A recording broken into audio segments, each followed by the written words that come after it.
අපි අද අපේ දර්ශක ගොඩනැගිම් පාඩමේ පසුගිය විභාග ප්‍රශ්න සාකච්ඡා කිරීම අවසන් කරමු.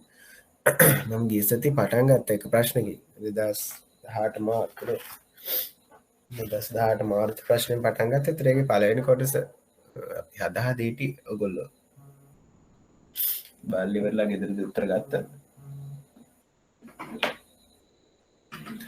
මතක මේ දර්ශකයේ මිල දර්ශකයාගේ හොයන පළවෙනි ප්‍රශ්නේ තිබුණේ. මේ ප්‍රශ්නෙට 167.8 හැමෝම ගත්තද? කාටද ප්‍රශ්නයක් තියෙනවා නම් අහන්නකො. මම දැක්ක වෙලේ එක උත්තර ඇවිල්ලා තිබුණා. අනිත් කට්ටියත් ජොයින් වෙනවා නම් මොනවා හරි ප්‍රශ්නයක් තියෙනවා අහන්න පුළුවන්.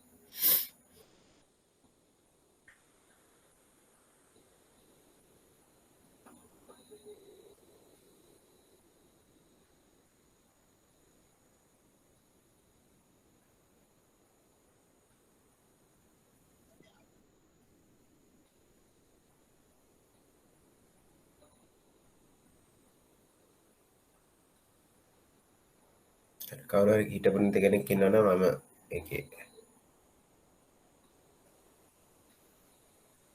උත්තර ලියන්නම්.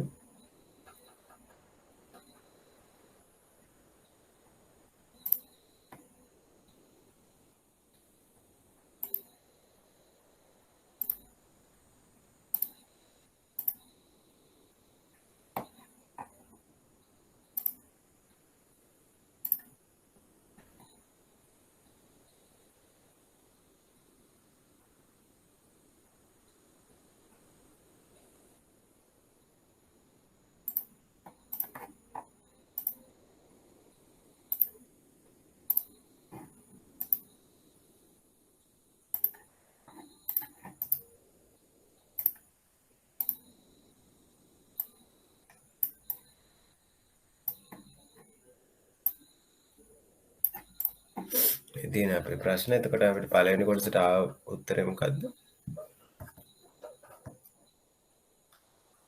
පළවෙනි කොටසට උත්තරය ආව 2,46,625 බෙදන්න ආව 1,47,000 නේ. 100 වැඩි කරලා ආව 167.8යි කියලා උත්තරේ දර්ශකයාගේ.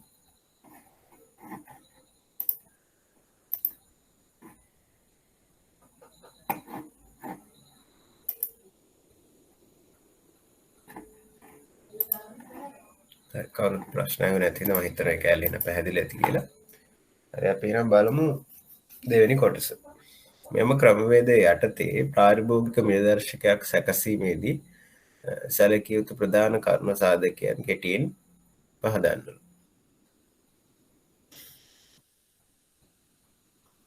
මොනවද හිතන්නේ සාධකයන් කියලා?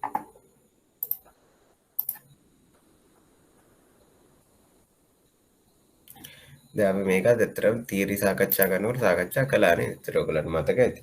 මොනවද මුලින්ම බලන්න ඕනේ? මුලින්ම බලන්න ඕන කාරණා කීපයක් තියෙනවා නේද? වර්ෂයක් තෝරා ගැනීම, පදනම් වර්ෂයක් තියෙන්න ඕනේ. ඊට පස්සේ භාණ්ඩ පැසක් තියෙනුනේ. පැසට අදාළ බරවල් තියෙන්න ඕනේ. ඒ තමයි ප්‍රධානම කරුණු ටික. දර්ශකයක් සැකසීමේදී සැලකින් කරුණු. ඒතර අපිට පටන් ගන්න පුළුවන් පදනම් වර්ෂයක් තියෙන්න ඕනේ. පදනම් වර්ෂය තෝරා ගැනීම. තමයි මෙතන ලියන්න යන්නේ මම කියන්නම් පදනම් වර්ෂය තෝරා ගැනීම ගැන අපි සැලකිලිමත් වෙන්න ඕන සුදුසු එකක්. ඊට පස්සේ නියෝජනය වන භාණ්ඩ පැස තෝරා ගැනීම ගැන සැලකිලිමත් වෙන්න. නැයි මේක සැලකිලිමත් වෙන්න ඕන කියලා කියන්නේ අපේ පාරිභෝගික මිල දර්ශකයට අදාළ සුදුසු නියදියක් තෝරාගෙන අන්න ඒ නියදියෙන් අපි හරියට තේරුම් ගන්න ඕන මේගොල්ලෝ පාවිච්චි කරන භාණ්ඩ මොනවද කියලා. අපේ මේ නියදිය වැරදුනොත් එහෙම අපේට පොදු පාරිභෝගික පිරිසක් නියෝජනය වෙන්නේ නැහැ. ඒතර සමහර දැන් අපි අපේ නියදී හරියට කරන්න ඕනේ. දැන් අපි ඔයගොල්ලෝ දන්නවා ඇති දැන් ජාතික පාරිභෝගික දර්ශකයේ ගෙවල් කුලී වගේ ඒවාක් තියෙනවා. ඒතර අපි මේ පාරිභෝගික මිල දර්ශකයේ සහ සමීක්ෂණය කුලියට ඉන්නේ නැති ප්‍රදේශ ටිකක් සාමාන්‍යයෙන් ගම්බද වගේ ප්‍රදේශවල කුලියට ඉන්න අඩුයි නගර බදට. ඒතර අපි කුලියට ඉන්නේ නැති ප්‍රදේශවලින් විතරක් මේ සමීක්ෂණය කළොත් එහෙම ඒතර ගෙවල් කුලී කියන භාණ්ඩය මේ භාණ්ඩ පැසට වැටෙන්නේ නැති වෙන්න පුළුවන්. ඒතර ඒ වගේ ඒවා අපි ගැන සැලකිලිමත් වෙලා ඉවරලා පුදුවේ නිවැරදි බෑන්ඩ පැසක් තෝරා ගන්න පුළුවන් තරම් උත්සාහ කරන්න ඕනේ. ඊට පස්සේ භාණ්ඩ පැස් තෝරගත්තට පස්සේ ඒවා කොච්චර ප්‍රමාණයන් පොදුවේ මිනිස්සු පරිභෝජනය කරනවද කියලා තේරුම් අරගෙන ඉවරලා හරියාකාරව බර තැබීම් කරන්න ඕනේ. බර තැබීම කියලා කියන්නේ මෙන්න මේ පරිභෝජනය කරන ප්‍රමාණය. මෙන්න මේ බර තැබීම හරියට කරන්න ඕනේ. ඊට පස්සේ තව සැලකිලිමත් යුතු කරුණු තමයි මම ඉස්සෙත් සාකච්ඡා කළා. මේ අයිතමයන්ගේ ගුණාත්මක බව පිළිබඳව සාමාන්‍යයෙන් පාරිභෝගික මිල දර්ශකවල සැලකිල්ලක් දක්වන්නේ. ඒතර ඒ ගැන අපි සැලකිල්ලක් දක්වන්න ඕනේ. මේකෙන් කියවෙන්නේ මිල ගැන විතරයි, ගුණාත්මක බව ගැන කිසිම සඳහනක් දැක්වෙන්නේ නැහැ කියන එක. ඊට අමතරව තව මම කතා කරපු තව දෙයක් තමයි අර භාණ්ඩ ආදේශනය නේද? මම කතා කළේ අර ඉන්ටර්නෙට් ටෙලිෆෝන් බිලයි ඉන්ටර්නෙට් බිලයි සාකච්ඡාව. විතර තව උදාහරණයක් කිව්වොත් එමේ සමහර ලාවට ටික කාලයකට කලින් මිනිස්සු රෙදි හොදන් සබන් කැට භාවිතා කරා වෙන්න පුළුවන්. ඊට පස්සේ දැන් වෙනකොට මාරු වෙලා තියෙන වෙන පුළුවන් සබන් කුඩු වලට. ඒතර අපි සබන් කැටම තියාගෙන හිටියොත් එහෙම අපේ බාස්කට් එකේ නැත්නම් අපේ භාණ්ඩ පැස්සේ එතර අපිට අපි බලාපොරොත්තු වෙන නිවැරදි පින්තූරය හම්බෙන්නේ නැහැ නේද? ඒතර මේ භාණ්ඩ ආදේශන ගැන සැලකිලිමත් වෙලා සුදුසු විදිහට ඒ භාණ්ඩ පැසේ ආවත් කාලීන කරන්න අපි පියවර ගන්න ඕනේ. ඊට පස්සේ තව මොනවද? තව සපයන ලද දත්තවල නිවැරදි හා විශ්වාසවන්ත වීම ගැනත් අපි සැලකිලිමත් වෙන්න ඕනේ. ඒතර අර දැන් මුලින් කියපු ප්‍රධානම ඒවා දැන් මේ නිවැරදි හා විශ්වාසවන්ත භාවය පොදු කරුණු. ඒතර සාමාන්‍යයෙන් පිළිතුරු දෙද්දී පුළුවන් තරම් අර මම මුලින් කියපු ඒවා කියන මුලින් උත්සාහ කරන්න. ඊට පස්සේ අදිසියවත් අමතක කරොත් මේ වගේවත් ලිවර් කමක් නැහැ. ඊට පස්සේ දත්ත රැස් කිරීම ප්‍රායෝගික දුෂ්කරතාවයට පුළුවන් නේද? සමීක්ෂණ වියදම් ඊට පස්සේ ඊට පස්සේ මම කිව්වේ අර අපි ගොඩනගන දර්ශකයන් සමහර වෙලාවට දැන් ලැස් පෙරස්ට වඩා පාසෙ මිල දර්ශකේ භාවිතා කරන හැමතිස්සෙම යාවත් කාලීන බර තැබීම් භාවිතා කරන්න. ඒතර නිතර සමීක්ෂණ කරන්න වෙන ප්‍රායෝගික ගැටලු වෙන්න පුළුවන්. ඒතර ඒ වගේ ප්‍රශ්න එන්න පුළුවන් දත්ත රැස් කිරීමේදී.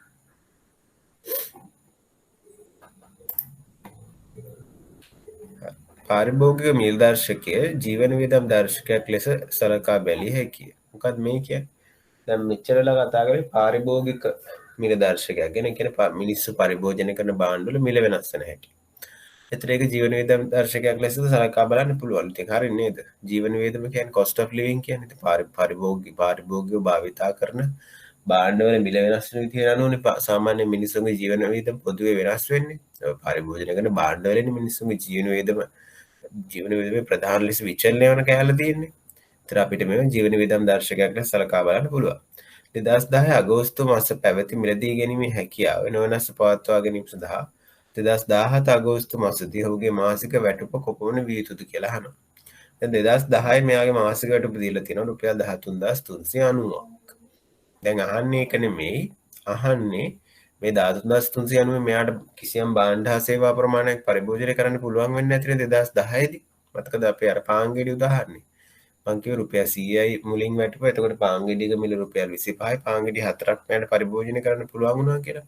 ඊට පස්සේ තව අවුරුදු දෙකකින් මෙයාගේ වැටුප රුපියල් 200ක් වුණා. එතකොට පාන් ගෙඩියක මිල 50ක් වෙලා අර පාන් ගෙඩි ප්‍රමාණය මෙයාට පරිභෝජනය කරන්න පුළුවන් වුණා. දැන් මෙතනත් අහන්නේ ඒ වගේ මේ 13390 කාලෙදී මෙයා පරිභෝජනය කරපු භාණ්ඩ හා සේවා ප්‍රමාණයෙන් පරිභෝජනය වෙන්න නම් 2017 දී මෙයාට වැටුප කීයක් හම්බ වෙන්න ඕනද කියලා.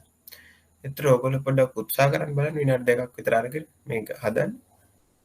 පිළිතුරක් ලබා ගන්න.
මොනවද ඔයගලන්ට එන උත්තර?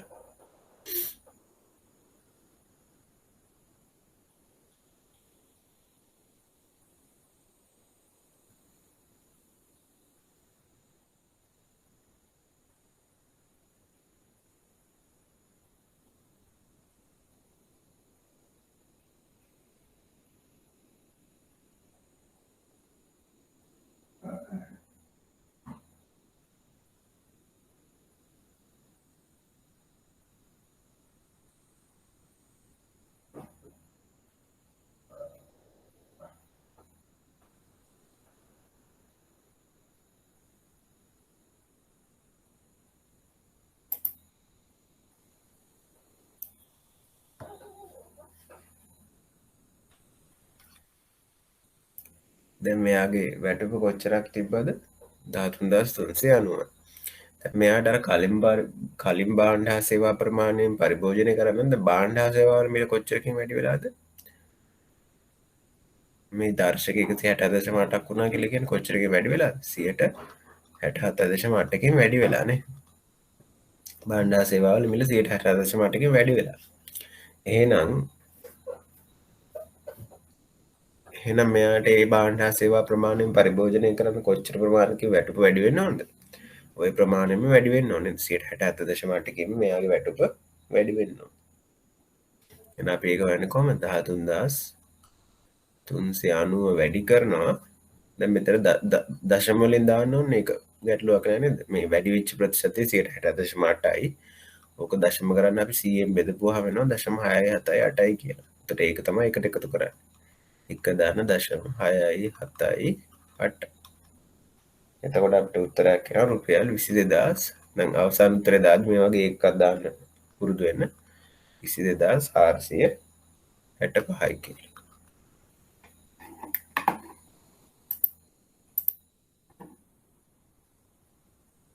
උත්තර කවුරු දැම්මද නැත්නම් ගත්තට මොනවද? ගැටලු තිරන අහන්න.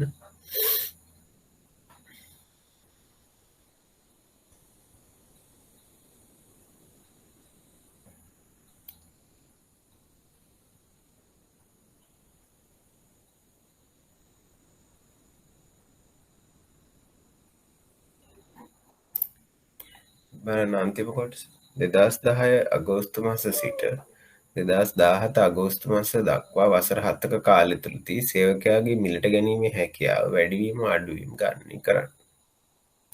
2010 අගෝස්තු මාස සිට 17 දෙවෙනි කෑල්ල. හරි අපි බලමු පළවෙනි කොටස. පළවෙනි කොටසේ කියනවා දැන් මේ 10 ඉඳලා 17 දක්වා අවුරුදු 7ක් ගියාට පස්සේ මෙයාගේ මිලට ගැනීම හැකියාව වැඩි වෙලාද අඩු වෙලාද කියලා හොයන්න. දැන් මෙයාගේ 2010 වැටුප කොච්චරද? 2010 වැටුප 13390යි. 2017 වැටුප කොච්චරද? 21249යි. දැන් 2010 ඉඳලා මිලට ගැනීම හැකියාව කොච්චර අඩු වෙනවද වැඩි වෙනවද කියලා හිතන්න බලන්න. මුලින්ම අපි හොයන්න ඕනේ 2010 ප්‍රමාණය මිලට ගන්න 2017 මෙයාට කොච්චර අවශ්‍යද කියලා. ඒක අපි කලින් කොටසේ හෙව්වා. එහෙනම් 2010 ක්‍රය ශක්තිය පවත්වා ගැනීමට. එහෙම නැත්නම් මිලට ගැනීම හැකියාව. අපි කියනවා මිලදී ගැනීම හැකියාව කියලා මෙතන වචනේ තියෙන්නේ. අපි මේකට කියනවා ක්‍රය ශක්තිය කියලා කියනවා. මිලදී ගැනීමේ හැකියාව. ඒතර 2010 ක්‍රය ශක්තියෙන් පවත්වා ගන්න 2017 දී කොච්චරක් තියෙන්න ඕනද? මේ අපි මෙන්න මෙතන හොයපු උත්තරේ. 22465ක් තියෙන්න අවශ්‍යයි. දැන් මෙයාට 20465ක් තියෙන ඕනට ඇත්තට 2017 දී හම්බෙන්නේ මෙච්චරයි. එහෙනම් මෙයාගේ ක්‍රය ශක්තිය වැඩි වෙලාද අඩු වෙලාද? එළ දෙකෙන් මේක වැඩි වෙලාද අඩු වෙලාද?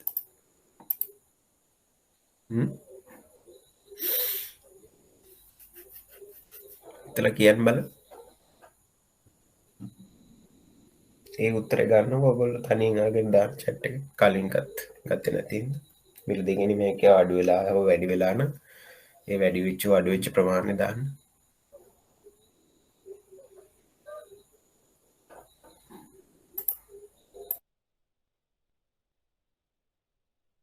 ඔයගොල්ලෝ මම දැක්ක උත්තරේ දානවා chat එකේ. එතකොට ක්‍රය ශක්තිය අඩු වෙලාද වැඩි වෙලාද? අඩු වෙලා නේ. 20465ක් තියෙනවනේ. තියෙන්නේ 21249. එතකොට මෙයාට රුපියල් 1000ක් අඩුවෙන් තමයි භාණ්ඩ සේවා පරිභෝජනය කරන්න පුළුවන්. එහෙනම් ක්‍රය ශක්තිය අඩුවීම ක්‍රය ශක්තිය අඩුවීම කොච්චරද? 22465 ඍණ 21249 කොච්චරද? 1206යි. 1216යි. තමයි ක්‍රය ශක්තිය අඩුවීම.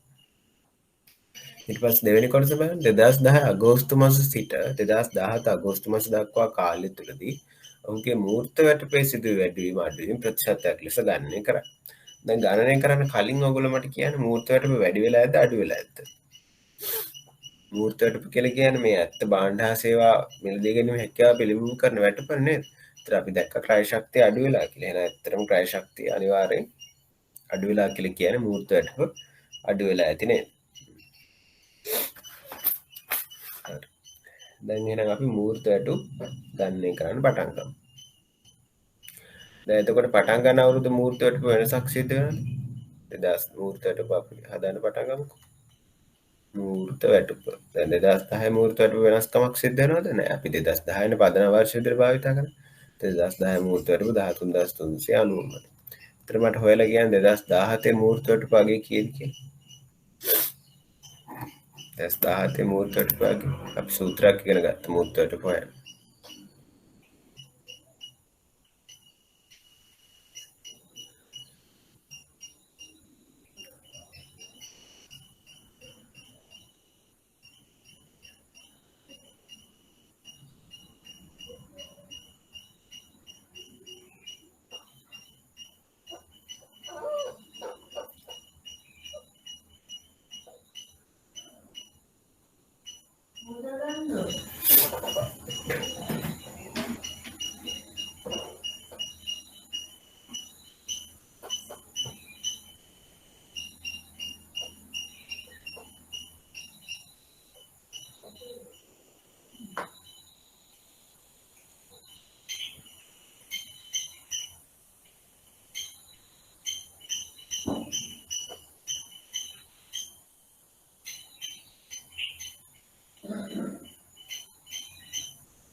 කීයද 17 මූර්ත වැටුප?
කයන් සූත්‍රය මූර්ත වැටුප සමානයි නාමික වැටුප බෙලීම එක දන උද්ධවන අනුපාතයනේ. ඒතර 2017 අපිට නාමික වැටුප තියෙනවා 21249. මෙයා බෙදන්න ඕනේ එක දන උද්ධවන අනුපාතය. උද්ධවන අනුපාතය වෙන්නේ කොහොමද? මේ මිල ප්‍රදර්ශක වැඩිවීම 68% මට ඔක දශම කළා මේක. එක දන දශම 6යි 7යි 8යි. එතකොට අපිට එන උත්තරයක්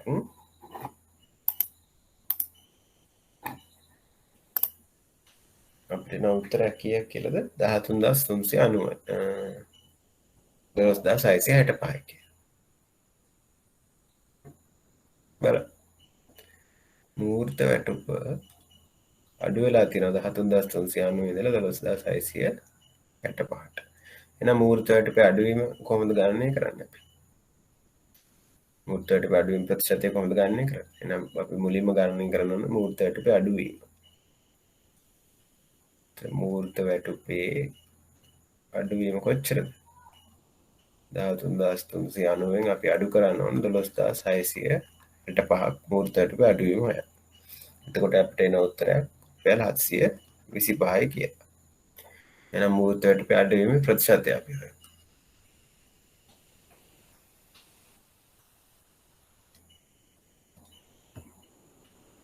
මූර්ත වැටුපේ අඩුවීමේ ප්‍රතිශතය වෙන්නේ කොච්චරද? දැන් 725ක් අඩු වෙලානේ. එහෙනම් ඍණ 725යි නේද? අඩුවීම හොයන්න ඕනේ ප්‍රතිශතයක් විදිහට කොච්චරකින්ද? මෙන්න මේ කලින් තිබ්බ වැටුප ප්‍රතිශතයක් විදිහට.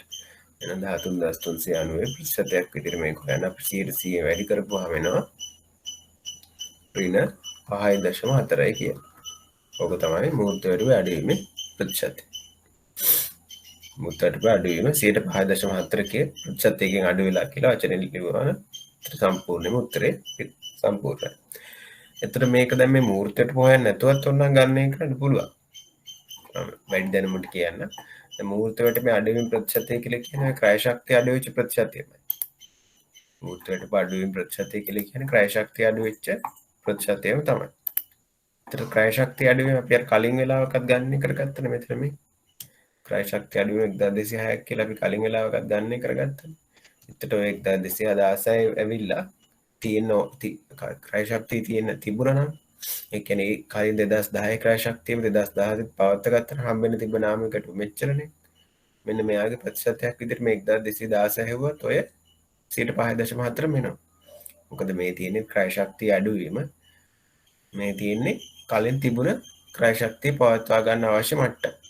ඒතර 1216 බෙදීම 2245 නම් ඔය 5.4ම ගන්න පුළුවන්. මොකද මූර්ත වැටුප අඩුවීම ප්‍රතිශතය සමාන වෙනවා ක්‍රය ශක්තිය අඩුවීමේ ප්‍රතිශතයට. මෙතන පරිස්සම් වෙනවා මෙතන 20000 දාලා හරියන්නේ නැහැ. 2010 දී පවත්වා ගන්න ඕන ක්‍රය ශක්තිය තමයි යටට එන්න ඕනේ. ලවේට. හරි. එහෙනම් ගැටලුව දැඩි දෙයක් විතර බලන්න මොනවා හරි ප්‍රශ්නයක් තියෙනවා මගෙන් අහන්න අපි ඊට පස්සේ ඊළඟ ප්‍රශ්නයට යමු. අපි ඊළඟ ප්‍රශ්න විදිහට යමු. දැන් 18 මාර්තු අපි කළා. ඊට පස්සේ ඔයගොල්ලෝ හදන්න 2019 සැප්තැම්බර් ගාන තියෙන හතර ස්ලයිඩ් එකේ ඒක හදන්න පටන් ගන්න ඉවරයි.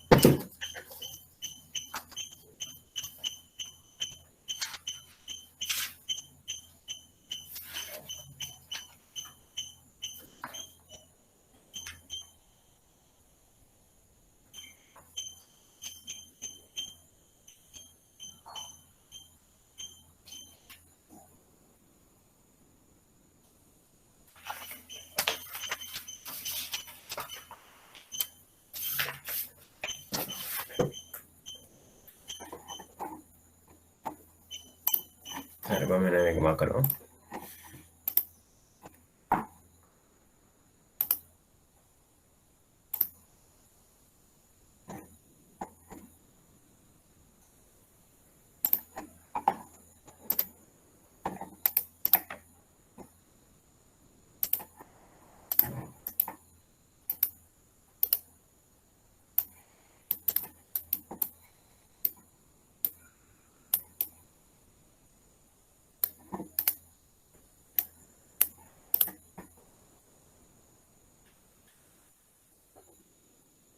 දෙදස් දහතුනේ සිට 2018 කාලය තුළ පාරිභෝගික නිර්දේශක හා වාර්ෂික සේවක වැටුප පහත් දැක්වේ.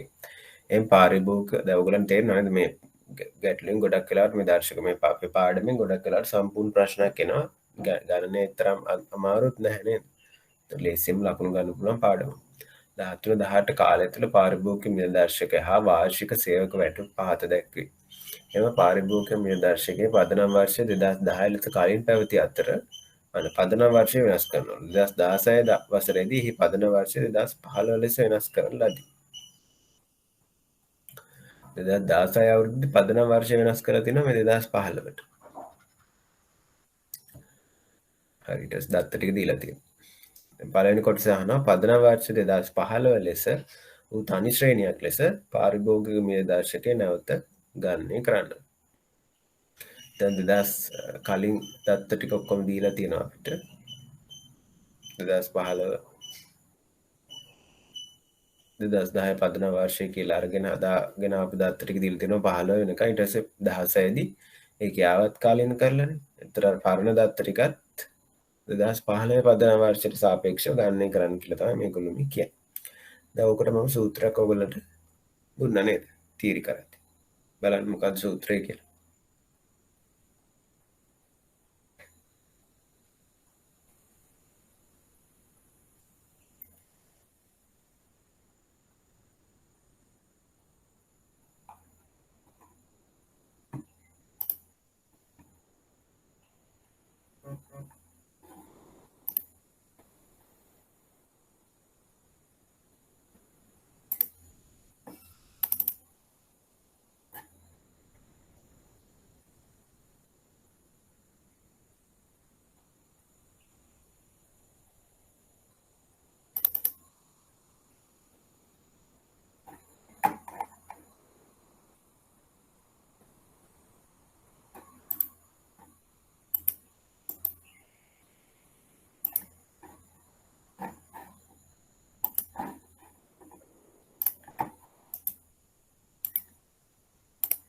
තියෙන අපේ සූත්‍රනේ. ඒතර නවපාද වර්ෂයට අනුව දර්ශකයාගේ අපි කොහොමද හොයන්නේ? ඒ අදාළ ගණන් බලන වර්ෂයේ පැරණි දර්ශකෙ බෙදන්න ඕනේ නවපාද වර්ෂයේ පැරණි දර්ශකෙ. ඒතර පැරණි දර්ශක පාවිච්චි කරලා අපිට නව දර්ශක හදාගන්න පුළුවන්. දැන් ඒ ක්‍රමයට එන ඔයගොල්ලෝ හොයන්න බලන්න. දැන් 2015 තන්නේ ලෙස තනි ශ්‍රේණියක් ලෙස පාරිභෝගික දර්ශකය නැවත ගණනය කරන්න මොනවද අපි හොයන්නේ? 16 18 අගේ දීලා තියෙනවා. 15 ගේ අපි දන්නවා 100යි කියලා. 15 පදනම් වර්ෂය නම් 100නේ. ඒතර 13 14 යගෙන් තමයි අපි හොයන්නේ. 13 14 යගෙන් ඔයගොල්ලෝ හොයන්න.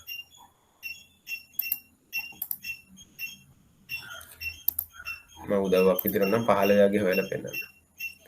ඒතර 15 2015 පදනම් වර්ෂයගේ කොහොමද අපි හොයන්නේ? නව ගණන් බලන වර්ෂයේ පැරණි දර්ශකය. 2015 පැරණි දර්ශකය කොච්චරද? 127යි. නව පාද වර්ෂයේ පැරණි දර්ශකය. නව පාද වර්ෂය මොකක්ද? 2015. එයාගේ පැරණි දර්ශකය මොකක්ද? ඒත් 127යි. ඊට පස්සේ අපි ඔක වැඩි කරන්න ඕනේ 100 නේ. අපිට එන උත්තරය 100යි කියලා. එහෙනම් මෙතනගේ 100යි. මෙයාගේ අන් දෙක තමයි ඔයගොල්ලෝ හොයන්න ඕනේ.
මේක නම් උත්තර ඔයගොල්ලෝ ගන්න පුළුවන් අරගෙන දාන්න.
හරි උත්තරේ නේද?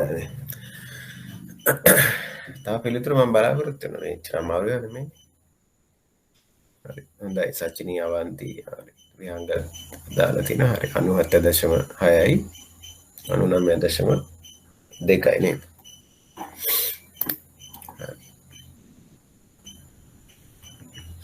කොහොමද 2013 හොයන්නේ? පැරණි ගණන් බලන වර්ෂයේ පැරණි දර්ශකය 124යි. එදන්න නවපාද වර්ෂයේ පැරණි දර්ශකය 127යි. 2015 124 හැමතිස්සෙම 2015 තමයි යටට එන්නේ. CM වැඩි කරපුවාම අපිට එනවා කීයක් කියලාද? 97.6ක් කියලා. දැන් ඔයගලන්ට පේනවා ඇති මේ අගයන් 100ට වඩා අඩුයි නේ. ඒකට හේතුව දැන් මේ පදනම් වර්ෂයට වඩා පරණ කාල පරිච්ඡේදයක වෙන අපි හොයන්නේ. ඒතර ඒ වගේ මිල අඩුයි. මේ මිල දර්ශකයේ අගය අඩුයි. පදනම් වර්ෂයට වඩා අඩු වෙන තියෙන්නේ මේ 126 124 124 වඩා අඩු වෙන්නේ. ඒතර 100ට වඩා අඩු වගේක් තමයි අපිට එන්නේ. ඒතර 2014 කොහොමද වෙන්නේ? 126යි ගණන් බලන වර්ෂයේ පැරණි දර්ශකය.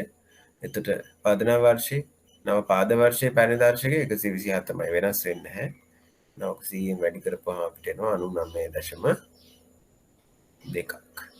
ඊට පස්සේ අපි ලියන්න ඕන ශ්‍රේණියම 97.6 99.2 ඊට පස්සේ 100 ලියලා 101 104 107 කියලා ලියවනම් උත්තරේ සම්පූර්ණයි.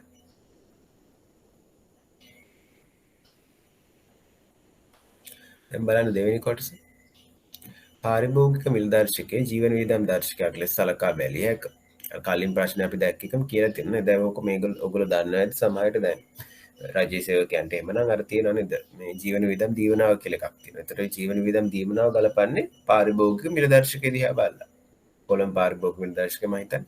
ඒතර පාරිභෝගික මිල දර්ශකයේ වෙනස් වීම අනුව තමයි ඔය ජීවන වියදම් දර්ශකයේ මේ ජීවන වියදම් දීවනාව වෙනස් වෙන්නේ. පාරිභෝගික මිල දර්ශකයේ ජීවන වියදම් දර්ශකයක් ලෙස සලකා බැලිය හැක. 2015 පැවති මිලදී ගැනීම හැකියාව නොනැස පවත්වා ගැනීම සඳහා 18 දී අවශ්‍ය වන ඔහුගේ වාර්ෂික වැටුප ගණනය කරන්න. දැන් අර කලින් ගැටලුවේ තිබ්බ ප්‍රශ්නෙමයි අහන්නේ. හින්දා දැන් මේක උත්තරේ ගන්න ඕගොල්ලෝ. ඊට පස්සේ ක්‍රය ශක්තිය අඩුවීම වැඩිවීමත් ගණනය කරලා දෙන්න ඕනේ මට. 15යි 18යි අතර කාලේ වෙනස තමයි අහන්නේ. 15යි 18යි වැටුප් දීලා තියෙනවා. 15යි 18.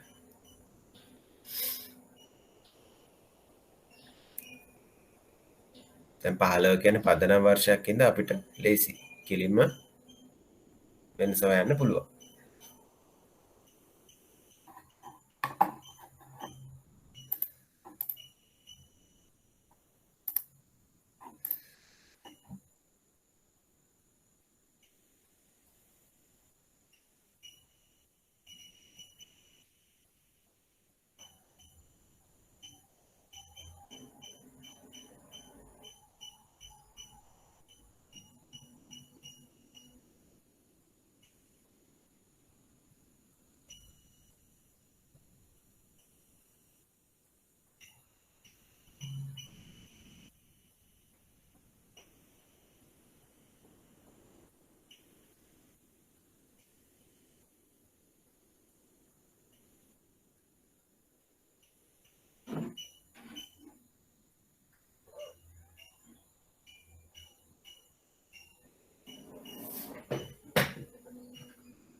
ගන්න බලන්න උත්තර එක.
හරි හොඳයි.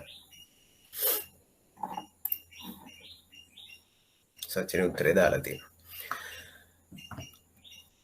දැන් බලන්න 2015 දර්ශකයේ අගය කොච්චරද? 2015 දර්ශකයේ අගය 100යි. දරුත් ක්‍රමයට අනුව 2015 දර්ශකයේ අගය 100යි. ඒතර 2018 දර්ශකයේ අගය කොච්චරද? 107යි. එහෙනම් උද්ධමනය කොච්චරද? මේ උද්ධමනය කියන වචනේ භාවිතා කරන්නේ දැන් මේක මේ පොදු පාරිභෝගික මිල දර්ශකය වෙන්නේ නැති කියලා හිතලා. ඒ කියන්නේ පොදුවේ නිරූපණය වෙන පාරිභෝගික මිල දර්ශකය කියලා හිතලා. ඒ කියන්නේ අපි ජීවන විතන් දර්ශක විදිහට භාවිතා කරා. ඒතර එන වැඩිවීම කොච්චරද?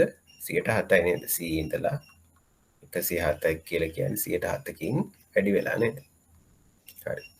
එහෙනම් 2015 ප්‍රමාණයෙන් පවත්වා ගන්න මොකද කරන්න ඕනේ?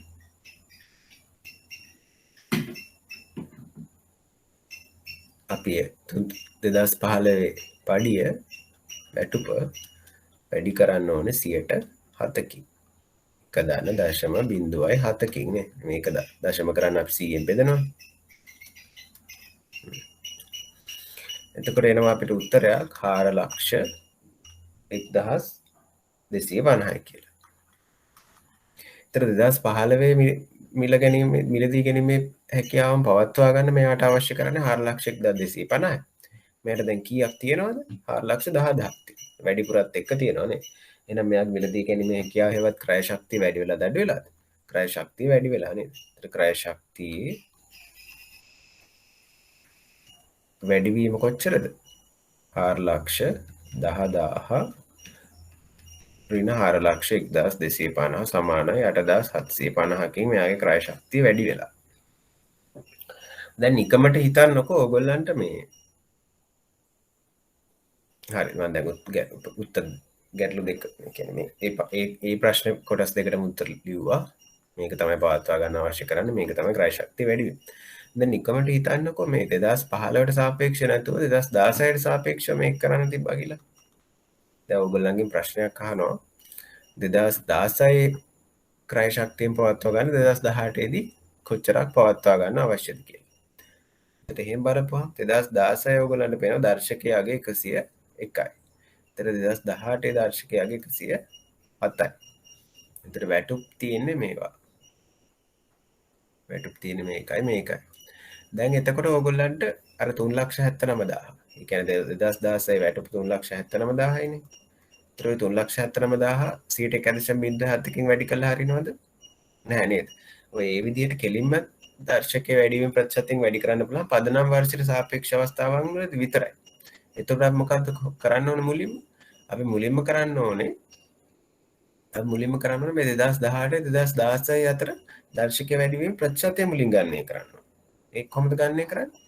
101 ඉඳලා 104 කීයක් වැඩි වෙලාද? 6ක් වැඩි වෙලා නේද? එහෙනම් 6 බෙදන්න ඕනේ 101කින්. එතකොට එනවන ප්‍රතිශතයක් 5.5 කියලා අපි නිකමට හිතමුකෝ. එතකොට 5.5 කියලා ආවා කියලා හිතන්න. එතකොට 2016ට සාපේක්ෂව 2018 වෙද්දි මිල දර්ශකයාගේ කොච්චරකින් වැඩි වෙලාද? 5.5කින් වැඩි වෙලා නේද? එහෙනම් 2016 ක්‍රය ශක්තියෙන් පවත්වා ගන්න 2018 දී අවශ්‍ය වැටුප හොයන්න මොකද කරන්න ඕනේ? අර 2016 වැටුප වැඩි කරන්න ඕනේ මෙන්න මේ දර්ශකයේ වැඩිවීමේ ප්‍රතිශතය. 1.05 තමයි වැඩි කරන්න ඕනේ. නැත්නම් මේ 107යි කියලා මේක 107න් දිගටම වැඩි කරලා හරියන්නේ නැහැ නේද? එතන හැමතිස්සෙම අවුරුදු දෙකක් අතර දර්ශකයේ වැඩිවීමේ ප්‍රතිශතයෙන් තමයි මිලදී ගැනීම හැකියාව පවත්වා ගන්න අවශ්‍ය කරන වැටුප හොයද්දී අපි වැඩි කරන්න අවශ්‍ය කරන්නේ. මම හිතන එක පැහැදිලි කියලා. දැන් එහෙනම් තුන්වෙනි කොටස හොයන්න බලන්න. තුන්වෙනි කොටස ඔයගොල්ලෝ පුරුදු කොටසක්. කලින් කරපු විදිහටම හොයන්න බලන්න.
මූර්ත වැටුප විශ්ලේෂණය කරන්න තියෙනවා.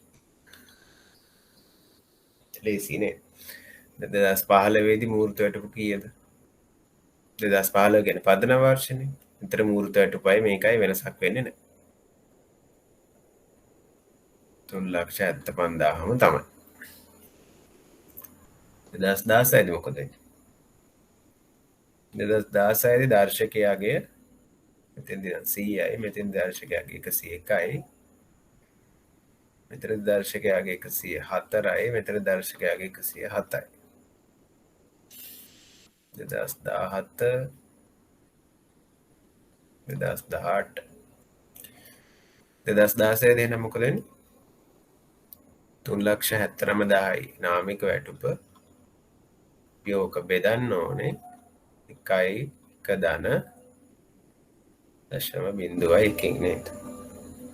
1.0.1 බෙදන්න.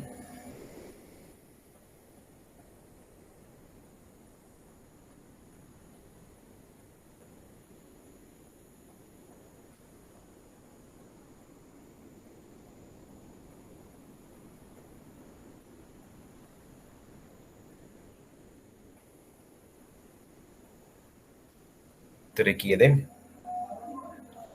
2017 අපි කරන්න මොකද? 3,90,000 බෙදන්න ඕනේ 1.0.4.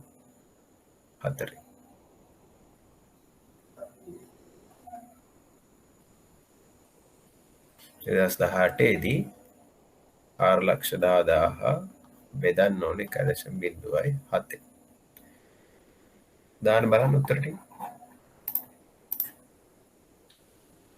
හොඳයි අශිංචන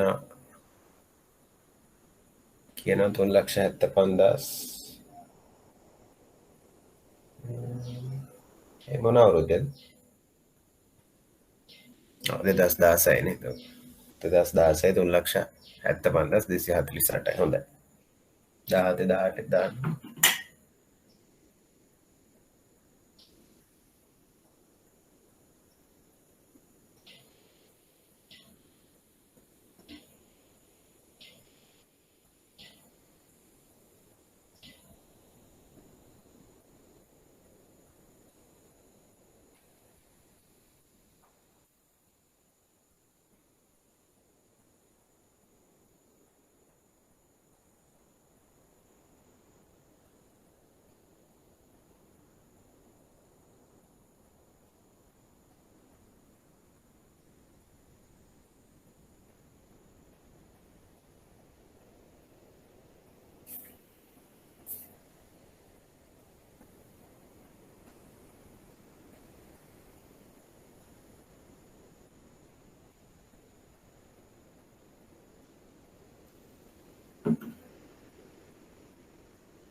සචිනේ උත්තර දාලා තියෙනවා. ඊට පස්සේ දේවිකා දාලා තියෙනවා උත්තර. හරි.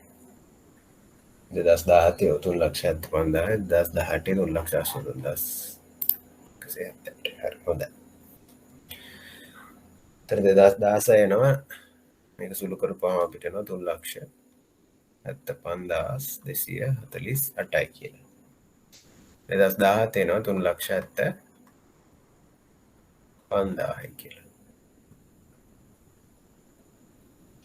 2018 එනවා 3,83,178යි කියලා.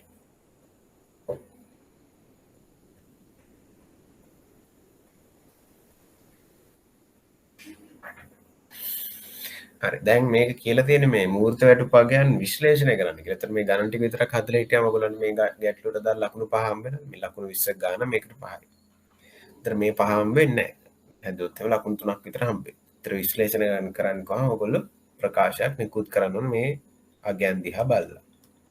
ඒතර මොන වගේ එකක්ද පේන්නේ? 2015 3,75,000යි 16 රුපියල් 250ක් කැඩලා 17 ආයි back to 3,75,000 නේ ඒ ගානම.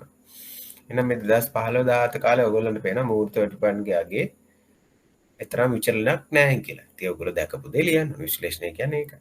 2015 කාලය තුරදී මූර්ත වැටුපේ එතරම් විචලතාවයක් දක්නට නොලැබේ. එහෙනම් දැන් කියන්නනේ ඇයි එහෙම වෙන්නේ කියලා. මොකද මෙන්නේ නාමික වැටුප වැඩි වෙලා කොනාමික වැටුප.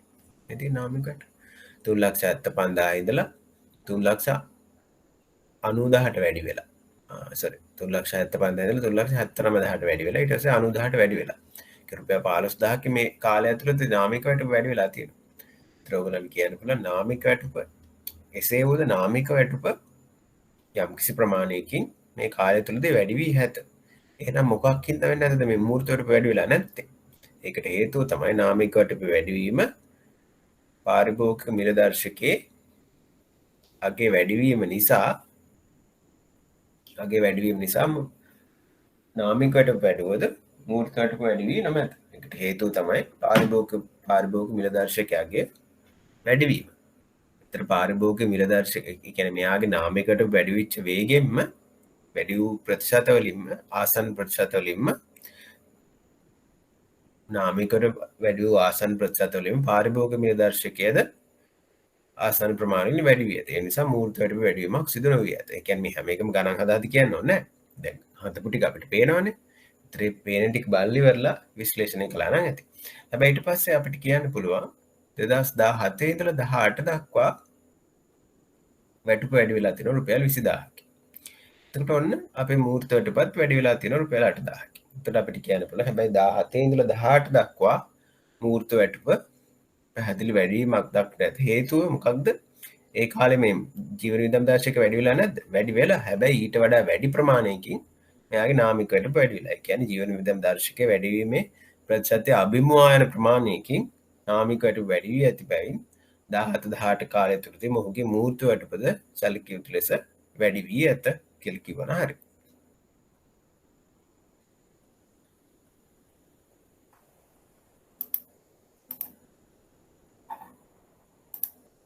ඊට පස්සේ බලන්න අන්තිම කොටස දර්ශක අර්ථකථනයේදී සිදු කරන සුලභ වැරදි පිළිබඳ කෙටියෙන් සාකච්ඡා කරනවා. දැන් බලන්න මේ තීරි කැලේ පාඩම් කරගෙන යන්න ඕනේ. දැන් මේක ලකුණු 5 කැලලක්.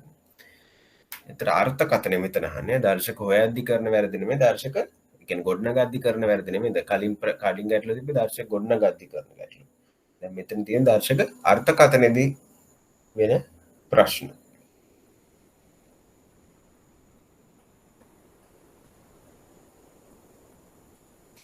එතන මේ ප්‍රශ්න ගැන කතා කරද්දී එතන අර්ථකථනය කියලා කියන්නේ දර්ශක අගේ දිහා බලලා අපි තේරුම් ගන්න දේවල්. එතකොට මේ වගේ එකට කියන්න පුළුවන් උත්තරයක් තමයි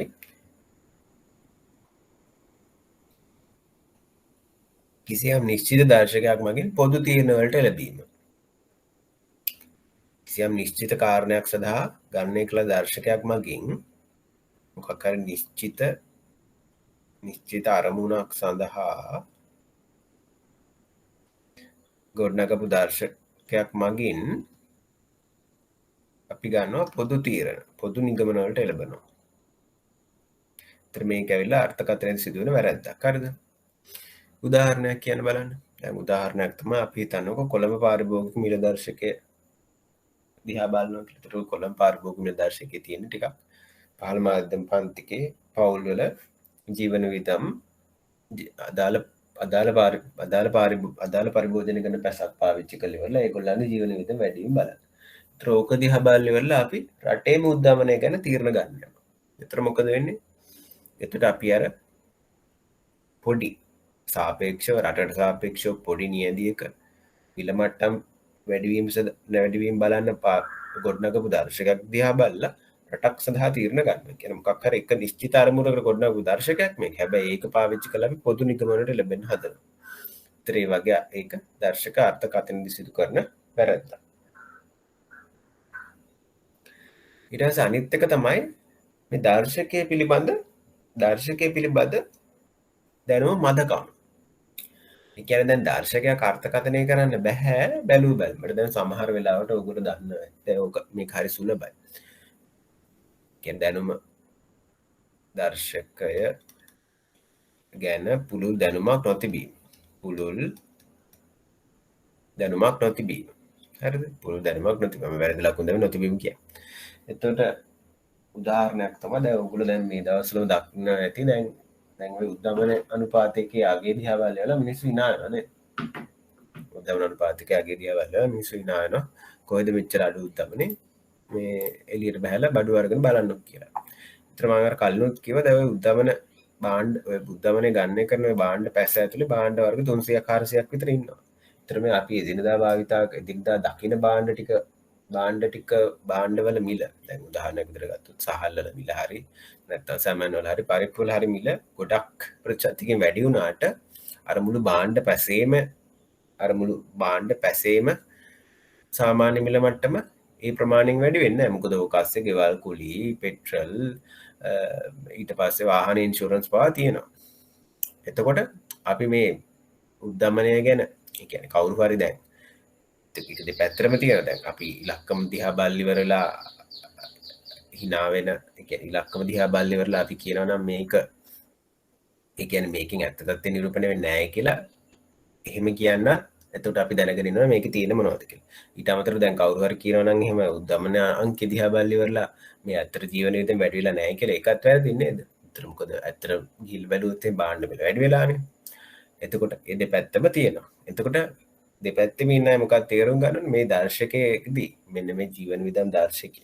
ඔය උද්දමන අනුපාතිකයේ සදා භාවිතා කරන බාණ්ඩ පැසේ ඇත්තට ඉන්න මොනවද බාණ්ඩ ඒ බාණ්ඩ වල මොන බර තැවීම් තියෙනවද කියලා දැනගන්න ඕනේ. මේක ගැන හරි තීරණයක් ලබා ගන්න නම් හරි ප්‍රකාශයක් නිකුත් කරන්න. ඉතින් දර්ශකයන පුළුල් දැනුමක් තියෙන්න ඕනේ. ඊට පස්සේ දර්ශක අර්ථකථනයේදී කරන තව වැරද්දක් තමයි දර්ශකයට මේ කාලයත් සමග දර්ශකය යාවත් කාලීන නොකිරීම. කාලයත් සමග දර්ශකය යාවත් කාලීන නොකිරීම. කාලයත් සමග යාවත් කාලීන නොකිරීම. කාලයත් සමග යාවත් කාලීන නොකිරීම කියලා කියන්නේ දැන් හිතන්නකෝ අර මගේ අර මේ සබන් කැට උදාහරණයක්. භාණ්ඩ ආදේශනය වෙලා තියෙන්න පුළුවන්. ඊට පස්සේ භාණ්ඩවල බර වෙනස් වෙලා තියෙන්න පුළුවන්. ඒ කාලේ පාවිච්චි කරපු භාණ්ඩයක් වැඩියෙන් පාවිච්චි කරපු භාණ්ඩයක් දැන් තරම් පාවිච්චි නොකරන වෙන්න පුළුවන්. දැන් උදාහරණයක් විදිහට දැන් මාස් ගමුකෝ. දැන් මාස් ඒ කාලේ පාවිච්චි කළේ නෑ නේද? අපි එහෙම ලේසියෙන් හෙම්බිරිසාවක් ඇතුළට මාස් දාන්නේ නෑ නේද? හැබැයි දැන් මාස් කියන්නේ පොදු භාණ්ඩයක් කළා. ත්‍රේ වගේ අර ඒ වගේ කාලයක් යනකොට ඔය දර්ශකයේ තියෙන භාණ්ඩ පැස යාවත් කාලීන කරන්න අවශ්‍යයි. එහෙම නැත්නම් එහෙම අපි ඕක දිහා බලලා ගන්න අර්ථකථන වර්ධිනවා. ඊට පස්සේ අනිත් එක තමයි ගුණාත්මක බව. ගුණාත්මක බව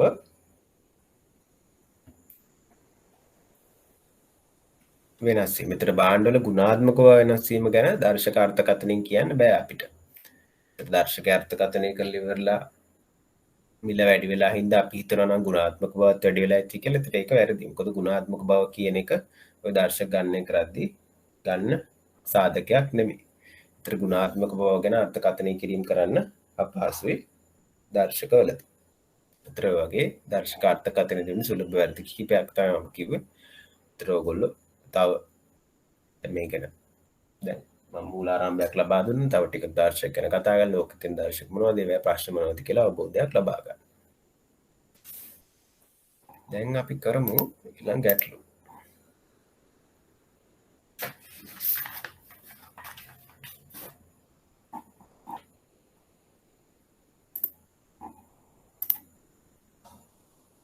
දැන් අපි පොඩි ගැටලු දෙකක් කරලා මුලින්.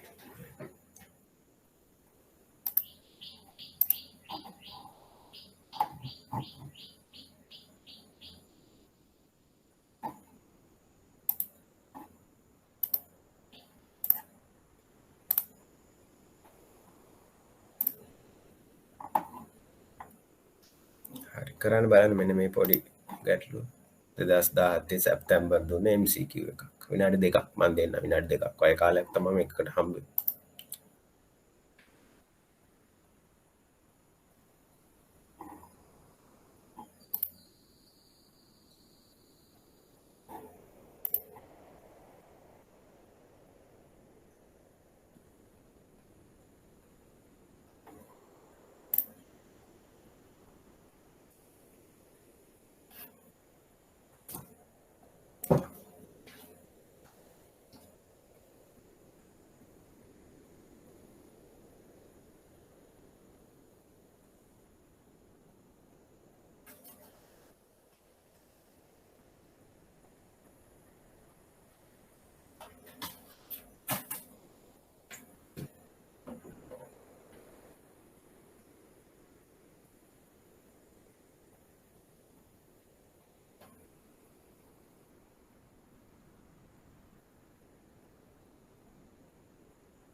මොකක්ද උත්තරේ?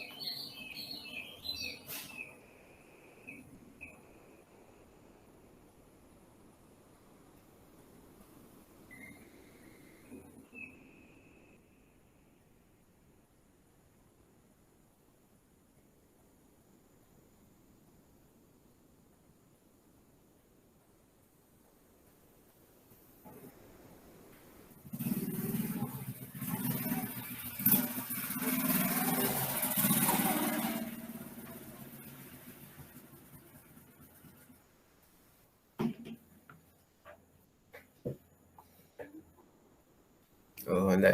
ගායනයේ උත්තරයක් දීලා තියෙනවා. හොඳයි. උත්තරේ. හරි. ඒ කියන්නේ මේක ඇත්තටම දැන් ඉලක්කම හොයලා ගොඩක් 8.1ට කියලා හිතන්නේ නැති. කිලිලීටර එක සීනි කිලෝග්‍රෑම් 2ක් හා තේ කර කිලි. දැන් මේ බාස්කට් එකේ තියෙන මොනවද? බාස්කට් එකේ තියෙනවා කිරි ලීටරයයි. සීනි කිලෝග්‍රෑම් 2යි තේ කොළ කිලෝග්‍රෑම් 1යි. සඳහා වූ මිල දර්ශකයක් 15 වසරේදී 110යි. මේ බාණ්ඩ තුනේදී 110ක් තමයි අගය තිබිලා තියෙන්නේ. මෙම දර්ශක දෙකම ගණනය කළේ 2016 දී ඔක් ගිහිලා තියෙන 119ට.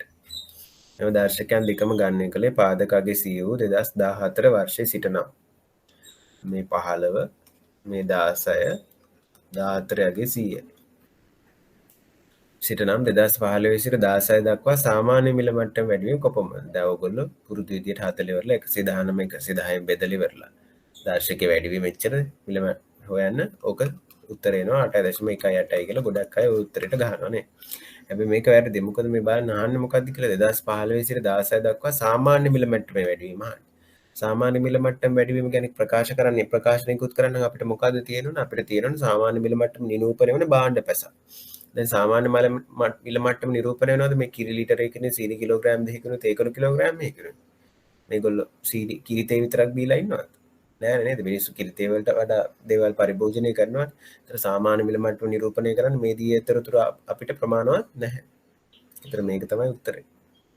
සාමාන්‍ය මිල මට්ටම නිරූපණය කරන්න මීට වඩා භාණ්ඩ හා සේවා අඩංගු හරියාකාර භාණ්ඩ පැසක් අපිට අවශ්‍යයි. හරි ඊට පස්සේ මේ ගැටලුවත් කරන්න බලන්න ටක් ගන්න.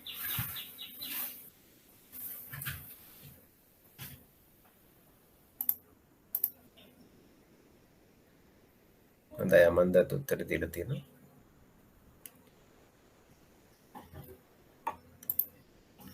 ඩයස් මහතාගේ වැටුප පාරිභෝගික මිල දර්ශකය හා සම්බන්ධ කර ඇත. අන්න එයාගේ වැටුප වැඩි වෙනවලු ජීවන වියදම් දර්ශකය අනුව.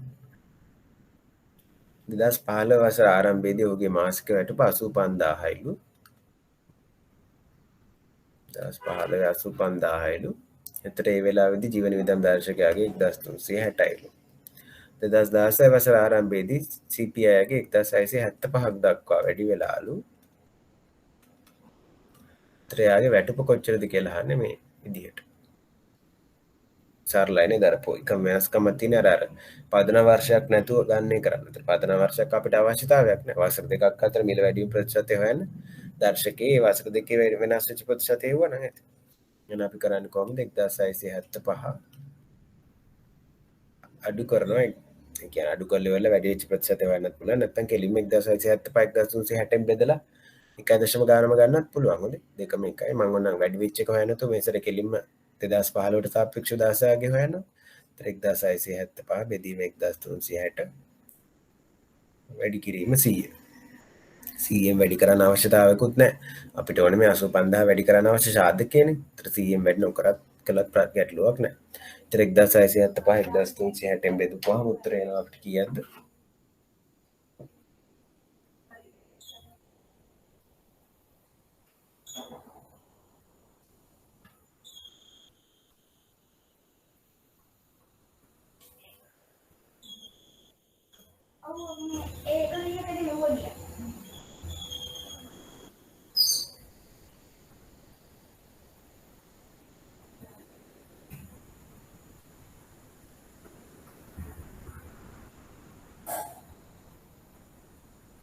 එක දශම දෙකයි තුනක් යනවානේ.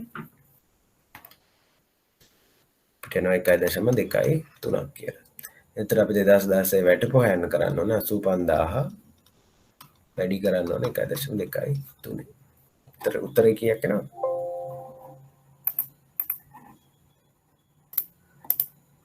ඔව් 1,04,686. 1,04,686.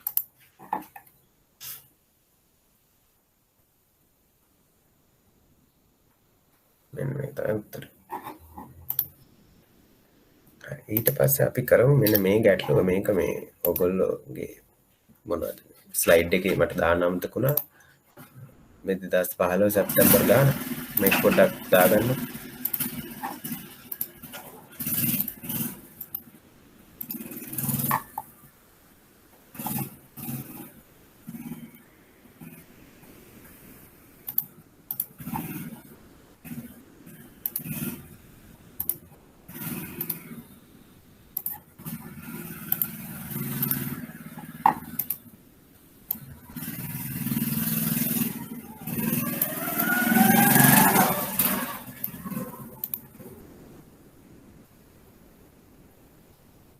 පොඩ්ඩක් ලියාගත්තත් කමක් නෑ මේ වගුව වගේ දාගන්න කොයි ඇති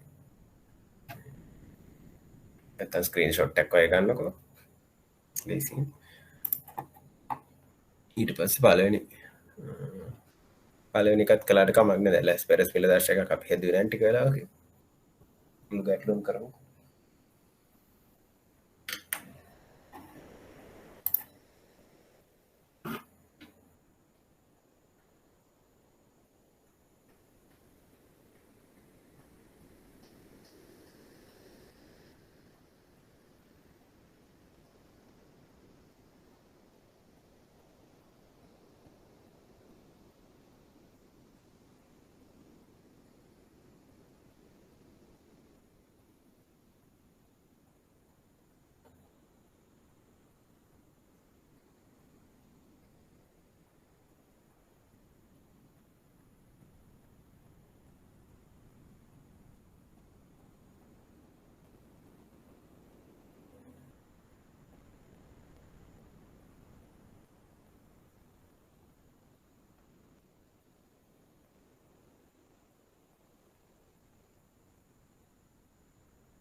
නාමිකෝ මූල්‍ය වශයෙන් දැක්වෙන ආර්ථික කටයුතු තුළ දත්ත භාවිතා කරමින් එම කටයුතු තුළ මූර්තා ගැන් ගණනය කිරීම සඳහා විවිධ දර්ශක භාවිතා කෙරේණු.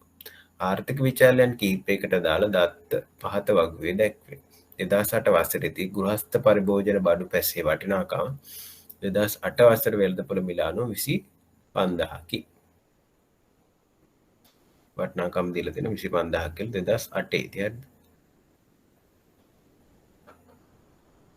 ඉහත වසර පහසුදා වාර්ෂික සාමාන්‍ය පාරිභෝජික මිලදර්ශකය ලැස්පෙරිස් ක්‍රමය භාවිතයෙන් ගණනය කරන්න.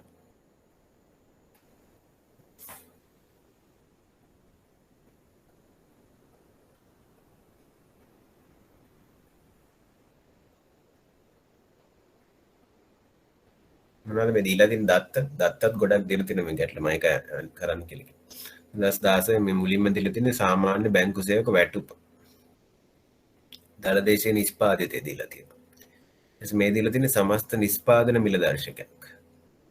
මේ දීලා තියෙන ගෘහස්ත පරිභෝජන පැසේ වාර්ෂික වටිනාකම වාර්ෂික සාමාන්‍ය වටිනාකම 2008 තමයි පදනම් වර්ෂයේ දැන් වටිනාකම තමයි මේ දීලා තියෙන්නේ. එතකොට දැන් මේකේ ලැස්පෙරස් මිල දර්ශක අනුව අපිට හොයන්න තමයි තියෙන්නේ මුලින්ම ලැස්පෙරස් මිල දර්ශක වල අගයන්. දැන් 2010 මුලින්ම හොයමුකෝ. දැන් 2010 හොයද්දි මොනවද ඕනේ? දැන් ලැස්පරස් මිලදර්ශක යන හොයන්න අපිට ඕන කරනවනේ නේද? මොනවද? අපේ පදනම් වර්ෂයේ බරවල් අවශ්‍ය කරනවනේ. පදනම් වර්ෂයේ බර තැබුම් ප්‍රමාණයක් අවශ්‍ය කරනවා. හැබැයි දැන් මෙතන එහෙම අවශ්‍ය අපි ලැස්පරස් මිලදර්ශකයේ සූත්‍රය ලියමුකෝ. IL සමාන වුණා සිග්මා PN Q0 බෙදීම සිග්මා P0 Q0. එතන හැමතිස්සෙම අපේ යට හිටියේ කවුද? පදනම් වර්ෂයේ කට්ටිය හිටියේ යට හිටියේ. පදනම් වර්ෂයේ කට්ටිය තමයි යට හිටියේ. එතන දැන් මේ පදනම් වර්ෂයේ වටිනාකම කෙලින්ම වටිනාකම දීගල්ලා ඒගොල්ලෝ. 25000යි කියලා දීලා. ඒතර ඕක 25000යි වෙනස් වෙන්නේ ඕනම අවුරුද්දකදී 25000 තමයි අපිට මෙතෙන් භාවිතා කරන්න වෙන්නේ. ඊට පස්සේ මෙතෙන්ට අපිට අවශ්‍යයි 2015 2008 ප්‍රමාණය. මේක 2008 ප්‍රමාණය. 2008 ප්‍රමාණයන් සහ වර්තමාන වර්ෂයේ 2010 නම් 10 මිල මට්ටම අවශ්‍යයිනේ. හැබැයි එහෙම අවශ්‍යතාවයකුත් නැහැ. මොකද මේගොල්ලෝ අපිට හදලාම දීලා තියෙන වටිනාකම. ඒතර අපි උපකල්පනය කරන්නේ මේ වටිනාකම හදන්නේ නැති 2008 බර තැබුම් භාවිතා කරලා කියලා. මොකද හේතුව අපිට ඉතින් අලුතෙන් බර තැබුම් දීලත් නැහැ හොයාගන්න. එහෙනම් ඒගොල්ලෝ හරි ලැස්පරස් ක්‍රමේ භාවිතා කරලා හදන්න කියලා නම් මේ වටිනාකම් ගණනය කරන්නේ නැත්තේ 2008 බර තැබුම් භාවිතා කරලා තමයි නේද? එහෙනම් අපිට කෙලිම මේ වටිනාකම් දෙක භාවිතා කරලා ලැස්පරස් මිලදර්ශකයාගේ හොයන්න පුළුවන්. ඒතර 2010 ලැස්පරස් මිලදර්ශකයාගේ කොච්චරද? 27825 බෙදන්න ඕනේ කීයෙන්ද? 25000යි. වැඩි කරන්න ඕනේ 100ෙන්. එතකොට එනවා අපිට උත්තරයක් 111.3යි කියලා. ඔය වගේ 2011 අවුරුද්දේ හෙව්වොත් එහෙනම් මොකද වෙන්නේ? 28938යි. 938යි පදනම් වර්ෂයේ වටිනාකම වෙනසක් වෙන්නේ නැහැ ලැස්පරස් හින්දා. එහෙනම් ඒක 25000යි. දැන් පාෂි වුණා නම් මෙහෙම වෙන්නේ නැහැ. හොඳ පාෂි වුණා නම් පදනම් වර්ෂයකත් වටිනාකමත් වෙනස් වෙනවනේ. මොකද මෙයා වෙනස් වෙන හින්දා. දැන් මෙතන ලැස්පරස් ක්‍රමයේදී වටිනාකම දුන්නා කියලා කියන්නේ පදනම් වර්ෂයේ වටිනාකම වෙනසක් වෙන්නේ නැහැ. ඒතර මෙතන ගේන 115.75ක් කියලා C වැඩි කරලා. ඔය වගේ 2012 යගේ 2013 යගේ මම දාගෙන යනවා. 2012 යගේනවා 120.38ක් කියලා. 2013 යගේනවා 123.99ක් කියලා. 2014 යගේනවා 127.09ක් කියලා. බලන්න ගැටලුවක් නැහැ නේද කියලා ඕගොල්ලන්ට.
බලමු දෙවෙනි කොටස.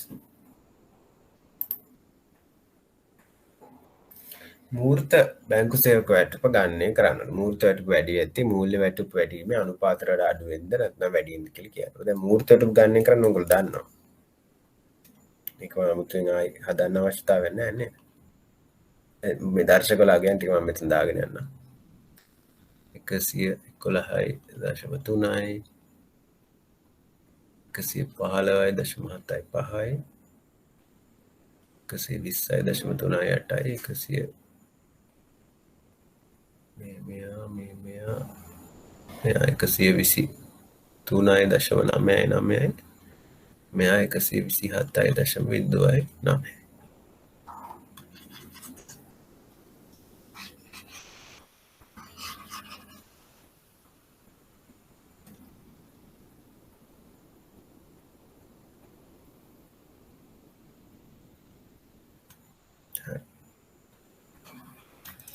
මූර්ත වැටුප ගණනය කරන්න ඕගොල්ලෝ දන්නවනේ මූර්ත වැටුප කොහොමද හොයන්නේ? සාමාන්‍ය මූල්‍ය වැටුප දීලා තියෙනවා. මූල්‍ය වැටුප කියන්නේ නාමික වැටුපමයි. හරිද? මූල්‍ය වැටුප කියන්නේ නාමික වැටුපමයි. එතර මූල්‍ය වැටපු දීලා තියෙනවා 40000යි කියලා. එහෙනම් මේ අවුරුද්දේ මූල්‍ය වැටපු හොයන්න මොකද කරන්න ඕනේ?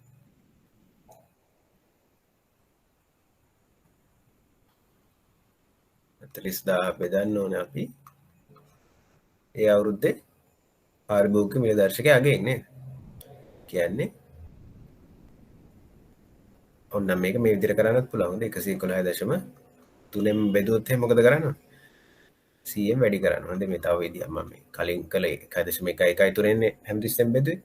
ඔන්නම් මෙහෙම 100 දර්ශකයාගෙන් බෙදලා 100න් වැඩි කරන්නත් පුළුවන්. මෙහෙම කෙලිම දර්ශකයාගෙන් බෙදුවොත් එහෙනම් 100න් වැඩි කරන්න ඕනේ. මොකද මේ ලොකු වගයන්නේ. මේක දශම කරන්න.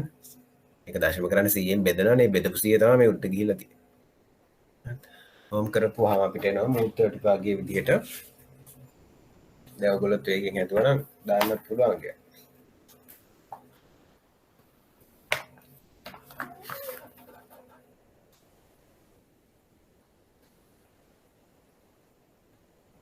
තිස්පන්දාස් 939නේ. 35,939 කියලා එනවා. ඊට පස්සේ 2011 අවුරුද්දට එනවා 36,284යි කියලා.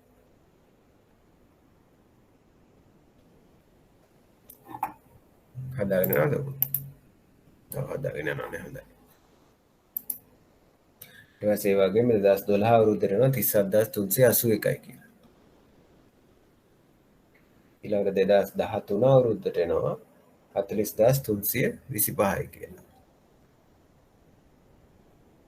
2014 අවුරුද්දට එනවා 47,209යි කියලා. කොහොමද මම මේ 47,209 ගත්තේ? 60,000 ගත්තා. බෙදුවා ජීවන විදම් දර්ශකයාගේ 127යි. දැන් මේ පාරිභෝගික මිල දර්ශකය ගණනය කරගත්තේ මේ මූර්තයට ගණනය කරන්න. දැන් මෙතන මේ දර්ශක දෙකක් තියෙනවා. මේ නිෂ්පාදිත මිල දර්ශකය කියලා එකක් තියෙනවනේ. දැන් ඕක බෙදලා හරියන්නේ නැහැ. හොඳේ පාරිභෝගික මේ මූර්තයට පොයන්න. මොකද මූර්තයට සඳහා අවශ්‍ය අදාළ දර්ශකය මොකද්ද? පාරිභෝගික මිල දර්ශකය. ඒතර පාරිභෝගික මිල දර්ශකයාගේ හොයලා ඒක තමයි මේකට පාවිච්චි කරන්න ඕනේ. ඒතර 60,000 බෙදන්න ඕනේ. එක විදිහක් තමයි එක දන 0.2 බෙදන්න පුළුවන්. එහෙම නැත්නම් කෙලින්ම ඔයගොල්ලෝ අර 60,000 127න් බෙදලා 100න් වැඩි කළත් හරි. ඒතර මේ ක්‍රම දෙක මේ කොයි ක්‍රමෙනොත් එනවා මේ උත්තරේ 47,209. ඊට පස්සේ අහන මූර්තයට වැඩි වෙද්දී මූල්‍ය වැටුප් වැඩිවීමේ අනුපාතයට වඩා අඩු වෙනද නැත්නම් වැඩි වෙනද කියලා. දැන් ඒක කරන්න නම් ඉතින් අනුපාතය හොයන්න යනවා. අනුපාත නොසොයා කරන්න විදිහක් නැහැ. ඒ කියන්නේ අහන්නේ මූර්තයට වැඩිවීමේ ප්‍රතිශත නාමයකට වැඩි ප්‍රතිශත එක්ක බලද්දී අඩුයිද වැඩිද කියලා. ඉතින් ඔකට දෙකෙන් ප්‍රතිශත වෙන වෙනම හොයන්න ඕනේ. වෙනවනේ මේකට ටික ගැටලු ලොකුයි. එතකොට අපි මොකද කරන්න ඕනේ? එතකොට අපි කරන්න ඕනේ අපේ තව වගු දෙකක් ගහගෙන ඉවරලා, තව තීරු දෙකක් ගහගෙන ඉවරලා මේ වැඩි වීමේ ප්‍රතිශත ගණනය කරන්නත් වෙනවා. ඒතර මම මේක මා කළා. තීරු දෙකක් ඔය විදිහට ගහුවොත් එහෙම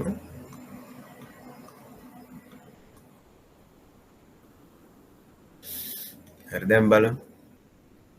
පළවෙනි අවුරුද්ද 2016 ප්‍රශ්නයක් නෑනේ 10 පටන් ගන්න අවුරුද්දනේ. ඉතින් එතෙන්ට අගයන් එන්නේ. ඊට පස්සේ බලමු 10 ඉඳලා 11ට කොච්චරකින් වැඩි වෙනවද කියලා අපි මුලින් බලමු නාමික වැටුප. මේ නාමික වැටුප මේ මූර්ත වැටුප. නාමික වැටුප 10 ඉඳලා 11ට කොච්චරකින් වැඩි වෙලාද? 42,000ට වැඩි වෙලා 40,000 ඉඳලානේ. එහෙනම් 42,000 බෙදීම 40,000 වැඩි කිරීම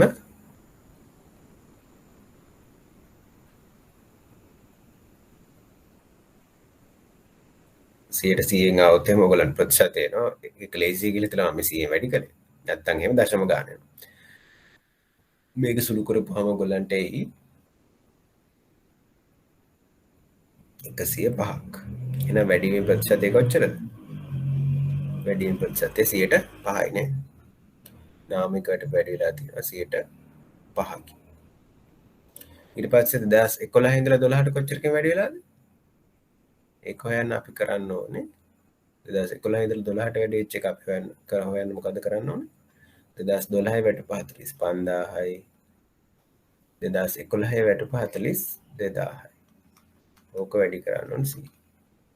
එතකොට ඕගොල්ලන්ට 107.1ක් එන වැඩි වෙන ප්‍රතිශතය කොච්චරද 11 ඉඳලා 12ට 7.1කින් වැඩි වෙලා දැන් මෙතන මේ වැඩිම ප්‍රතිශත අපි දාගෙන යන්නේ. එතකොට දැන් මෙතන තේරුම් ගන්න ඕනේ දැන් මේ 40.1 කියලා කියන්නේ මේ 2008 ඉඳලා වැඩි වෙච්ච එකක්වත් 10 ඉඳලා වැඩි වෙච්ච එකක්වත් නෙමෙයි. මේ අවුරුද්ද ඇතුළත වැඩි වෙච්ච ප්‍රමාණය තමයි මේ දාන්නේ. හරි. ඊට පස්සේ ඔය වගේ 2012 ඉඳලා 13ට වැඩි වෙලා තියෙනවා 11.1කින්. ඊට පස්සේ 13 ඉඳලා 14ට මේ 50 ඉඳලා 60ට වැඩි වෙච්ච 20කින් වැඩි වෙලා තියෙනවා නාමික වැටුප. ඊට පස්සේ අපි බලමු මූර්ත වැටුප කොච්චරකින් වැඩි වෙලාද කියලා. දැන් මූර්ත වැටුප වැඩි වීම හොයන්න මේ දෙන්න බලන්න. 36,284 බෙදන්න ඕනේ 35,939න් වැඩි කරන්න ඕනේ 100. එතකොට එනවා වැටුප වැඩි වීම කොච්චර කියලා ප්‍රතිශතයක් එනවද? 101ක් කියලා එනවා මෙතන. මෙතන අපිට එනවා 103ක් කියලා. මෙතන අපිට එනවා 7.9ක් කියලා. මෙතන අපිට එනවා 17.1ක් කියලා.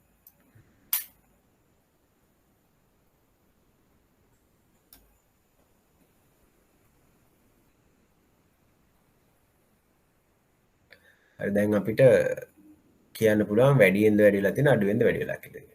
දැන් බලන්න නාමිකයට වැඩි වෙලා තියෙනවා 5%කින් 7.1කින් 11.20කින්. හැබැයි මේ හැම අවුරුද්දෙම මූර්තයට වැඩි වීම වගේ ඊට වඩා අඩුයි නේද මේ? 4ක් විතර අඩුයි හැම අවුරුද්දෙම.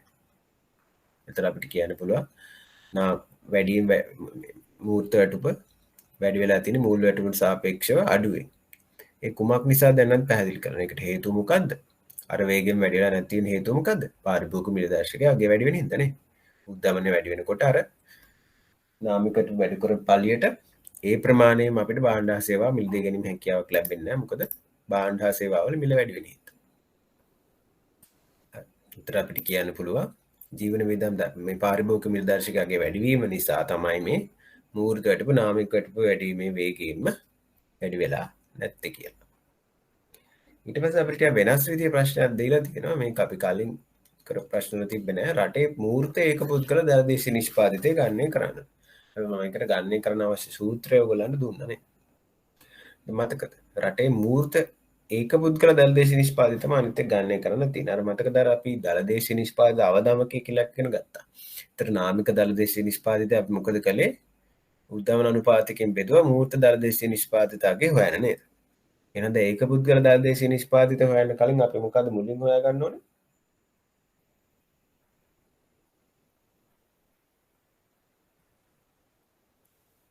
අපි මොකද මුලින් හොයාගන්න ඕනේ?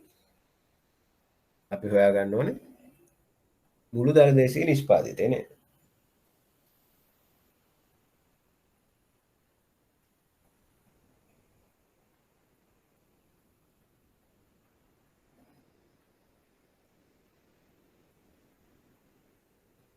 හරි.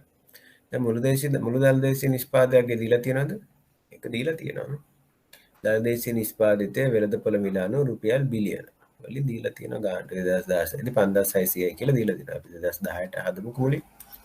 එතකොට මුළු දරදේශීය නිෂ්පාදිතයගේ දීලා තියෙනවා 5600යි කියලා දීලා තියෙනවා. දැන් මේ දීලා තියෙන වෙළඳපොළ මිලානෝ. ඒ කියන්නේ අර නාමික දරදේශීය නිෂ්පාදිතය තමයි ඔය දීලා තියෙන්නේ. ඒතර මම අර ඔයගලන්ට දුන්න සූත්‍රයක් මතක ඇති.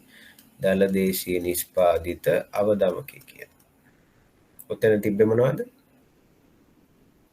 දරදේශීය නිෂ්පාදිත අවගමකයේ තිබ්බේ නාමික දල දේශීය නිෂ්පාදිතය බෙදීම මූර්ත දල දේශීය නිෂ්පාදිතය. දැන් අපිට දීලා තියෙනවා නාමික දරදේශීය නිෂ්පාදිතයගේ දීලා තියෙනවා. දරදේශීය නිෂ්පාදිත අවදමකයගේ දීලාද කියලා අපි බලමු. මූර්ත දරදේශීය නිෂ්පාදිතයගේ තමයි අපි හොයන්න ඕනේ. දැන් දරදේශීය නිෂ්පාදිත අවදමකය විදිහට අපි භාවිතා කරේ මොකද්ද? වල උද්දමන අනුපාතයක් නේ. එහෙනම් බලන්න මෙතන සුදුසු උද්දමන අනුපාතයක් දීලා තියෙනවා කියලා. මේ බලන්න මේ සමස්ත නිෂ්පාදන මිල දර්ශකය කියලා එකක් දීලා තියෙනවා. දැන් මේ පාරිභෝගික මිල දර්ශකය නිෂ්පාදන මිල දර්ශකය දෙකක් දීලා තියෙනවානේ. ඒතර දරදේශීය නිෂ්පාදිතයට අදාළ අඩු වැඩි වීම කරන්න අදාළ මිල දර්ශකය මොකද්ද? ඒක පාරිභෝගික මිල දර්ශකය නෙමෙයි හොඳේ. දැන් පාරිභෝගික මිල දර්ශකයේ භාණ්ඩ පැසේ තියෙන්නේ පරිභෝජනය කරන භාණ්ඩ හා සේවා.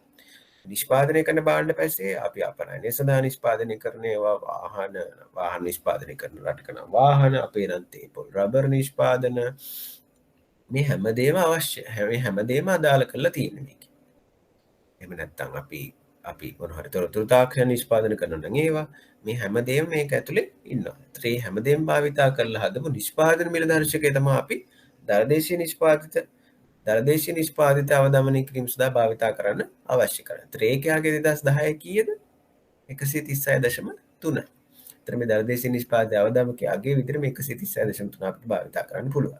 මම කිව්වා මේ සූත්‍රය ගොඩක් වෙලාට මම මෙහෙම දුන්නට අපි මූර්ත දළදේශීය නිෂ්පාදිත ගණනය කරන්න තමයි භාවිතා කරන්නේ කියලා. ඒතර ඒ විදිහට අපි වෙනස් කරලා ලියපුවාම වගේ කොච්චරද මේ සූත්‍රය කොහොමද දෙන්නේ? මූර්ත දළදේශීය නිෂ්පාදිතය සමානයි නාමික දළදේශීය නිෂ්පාදිතය බෙදීම එක ධන අර දර්ශකයේ අගේ නේද? එහෙමනේ මම සූත්‍රය දුන්නේ. එක ධන මෙන්න මේ දර්ශකයේ අගේ. ඒතර අපි ආදේශ කරලා බලමු නාමික දළදේශීය නිෂ්පාදිතය අගේ 5600යි. මෙතන අගේ කොච්චරද? 1.0.3663 නේද? 1.0.3663. කොහොම නැත්නම් අපි ලියන්න පුළුවන් මෙහෙමත් පුළුවන්. කෙලින්ම දර්ශකයෙන් බෙදනත් දැන් ඔයගොල්ලෝ දන්නවනේ. 136.3න් බෙදලා 100ෙන් වැඩි කරන්නත් පුළුවන්. කැමති විදිහට. එතන ඔක සුළු කරපුවාම ඔයගොල්ලන්ට එනවා වගේ 4109යි කියලා. මූර්ත දළදේශීය නිෂ්පාදිතයගේ කොච්චරද? 4109යි කියලා ඔයගොල්ලන්ට එනවා. හැබැයි මෙතන අහන්නේ මූර්ත ඒක පුද්ගල දළදේශීය නිෂ්පාදිතයගේ. එහෙනම් අපි මොකද කරන්න ඕනේ? ජනගහණයෙන් බෙදන්න ඕනේ. ජනගහණයෙන් බෙදන්න ඕනේ. ජනගහණය දීලා තියෙන්නේ මොනවද? ජනගහණය දීලා තියෙන්නේ දහස් ගණන් වලින්. ජනගහණය දීලා තියෙන දහස් ගණන් වලින් එතකොට මේක දීලා තියෙන්නේ බිලියන වලින්. එතකොට අපි මොකද කරන්න ඕනද? දැන් 4109යිනේ. මම මෙතන මක්කන්නම්. දැන් දළදේශීය මූර්ත දළදේශීය නිෂ්පාදිතයගේ කොච්චරද? 4109යි. ඕක අපි දන්නවා බෙදන්න ඕනේ කියලා මිනිස්සු සංඛ්‍යාවෙන් ඒක පුද්ගල දළදේශීය නිෂ්පාදිතය හොයන්න. ඒතර මිනිස්සු ඉන්නේ 20675යි. දැන් අපි ඕක හැබැයි ඇත්ත අංක බවට පරිවර්තනය කරන්න ඕනේ. ඇත්ත අංක බවට පරිවර්තනය කරන්න ඕනේ අපිට හරියගේ ගන්න පුළුවන් වෙනවා. මේක ඉන්නේ බිලියන වලින්නේ. ඒතර බිලියන වලින් ඉන්න එකක් ඇත්තගේ කරන්න බිංදු කීයක් දාන්න ඕනද? 1000 කරන්න බිංදු 3යි. මිලියන කරන්න බිංදු 6යි. බිලියන කරන්න බිංදු 9යි නේද?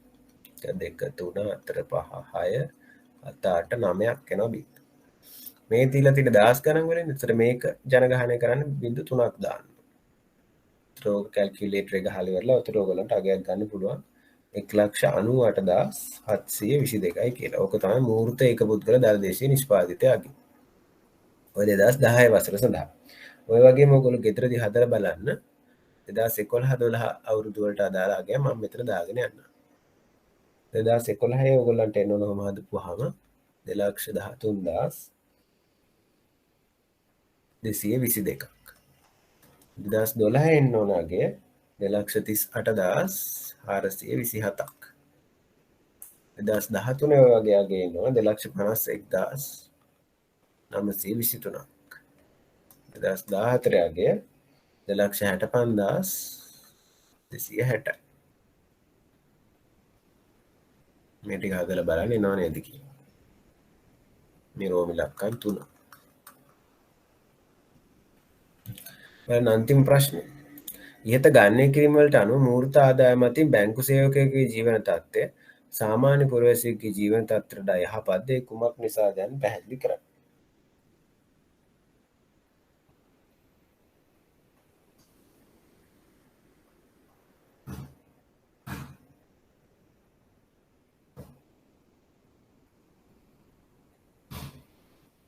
දැන් අහනවා මේ බැංකු සේවකයන්ගේ ජීවන තත්ත්වය සාමාන්‍ය පුරවැසියෙකුගේ ජීවන තත්ත්වයට එක්ක සංසන්දනය කළාම ඔයගොල්ලන්ට මොකක්ද හිතෙන්නේ කියලා අහනවා. දැන් ඕක සංසන්දනය කරන්න මොකෙන්ද ඒක පුද්ගල ආදායමෙන් නේද? සාමාන්‍ය මිනිස්සුගේ ඒක පුද්ගල ආදායම කොච්චරද? බැංකු සේවකයෙක්ගේ ඒක පුද්ගල ආදායම කොච්චරද කියලා. දැන් බැංකු සේවකයෙකු දැන් ඕක හරියාකාරව සංසන්දනය කරන්න අපි මූර්ත ආදායම් වලට යන්නත් අවශ්‍යයි. දැන් ඒක නම් දීලා තියෙන මූර්ත ආදායම අතින් කියලා මේගොල්ලෝ දීලා තියෙනවා මෙතන පැහැදිලිව. කොහොමද නොදුන්නත් අපි නාමික ආදායමට වඩා මූර්ත ආදායම තමයි සංසන්දනය කිරීම සඳහා භාවිතා කරන්නේ. එතන මූර්ත ආදායම බලපුවම මොකද හිතෙන්නේ? දැන් බලන්න.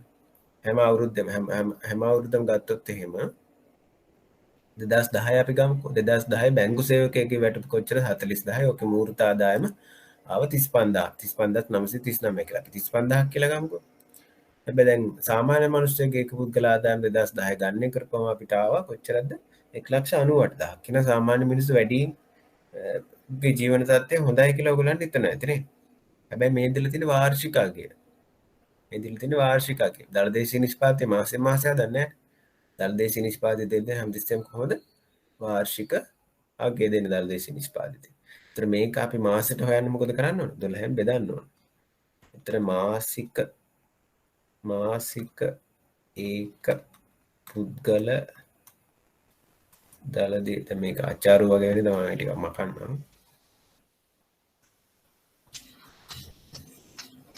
මාසික ඒක පුද්ගල දළදේශීය නිෂ්පාදිතය හොයන්න මොකද කරන්න ඕන? අර 1,98,722 12න් බෙදන්න ඕන. එතකොට එන්නේ අඩු වගේක් නේද? එතකොට එන්නේ 16,500ක් වගේ මම. දාලා අගයක් දාන්නම් 16,500 කියලා හිතමුකෝ. දැන් 16,500 බලපුවම කොහොම විශාල අගයක් නෙමේ බැංකු සේවකයෙකුගේ මාසික වැටුප. එතකොට එයාගේ ජීවන වියදම අනිවාර්යෙන් වැඩි නේද? ඔක අවුරුද්දෙන් අවුරුද්ද බලලා වැඩකුත් නැහැ. මොකද පැහැදිලිවම අපිට පේනවා මේ 2014 ගේ 2,65,000 12න් බෙදුවත් එන්නේ 20,000ක් වගේනේ 22,000ක් වගේ. හැබැයි 2010 දිම මෙයාගේ අගේ 35,000යි. 2014 ගෙනකොට මෙයාගේ 47,000ක් විතර වෙලා. ඒතර අපිට කියන්න පුළුවන් මූලික ආදායම අනුව බැංකු සේවකගේ ජීවන තත්ත්වය සාමාන්‍ය පුද්ගලයාගේ ජීවන තත්ත්වයට වඩා ඉහළ තත්ත්වයක තියෙනවා කියලා. ඔයගොල්ලන්ට සතුටු හිතෙන දෙයක් නේ. හරි.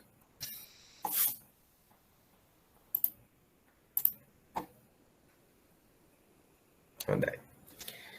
අපි එහෙනම් තව ගැටලුවක් ස්ලයිඩ් වල දීලා තියෙනවා 2019 මාර්තු ගානක් විතර ඒක ඔයගොල්ලන්ට හදන්න පුළුවන්. ඔව් ඒක අලුත් දෙයක් නැහැ. ඒක ඔයගොල්ලන්ට හදන්න පුළුවන්. එතකොට අපි අද එහෙනම් මේ පාඩමේ ගැටලු සාකච්ඡා කරන එක මෙතනින් අවසන් කරලා අපි අලුත් පාඩමකට යමු.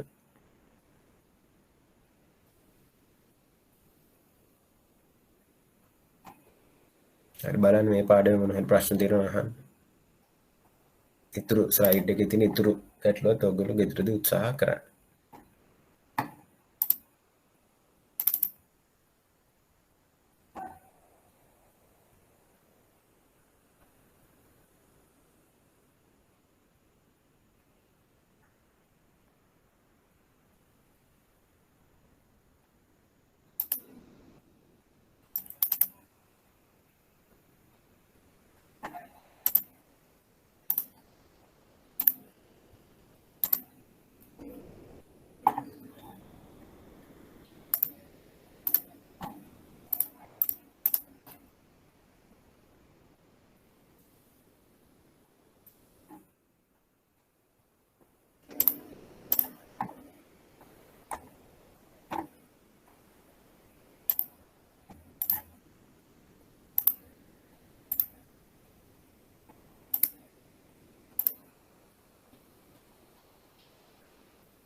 හරි අපි දැන් ඊළඟ පාඩම විදිහට අපි ඉගෙන ගන්න යන්නේ මූලික සංඛ්‍යාන ආකෘති කිහිපයක් තමයි ඉගෙන ගන්න යන්නේ.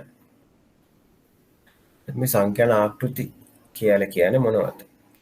සංඛ්‍යාන ආකෘති කියලා කියන්නේ දැන් අපි ඉන්නවා විවිධ සංසිද්ධි තියෙනවා. කියන ආර්ථික විද්‍යාව හැම්බෙන සංසිද්ධි තමයි අපි මෙතෙන්දි බලන්නේ. ඒත් මේ විවිධ සංසිද්ධි විශ්ලේෂණය කරන්න බලද්දී ඔයගොල්ලන්ට හම්බෙනවා මේ ආකෘති කියලා දෙයක්.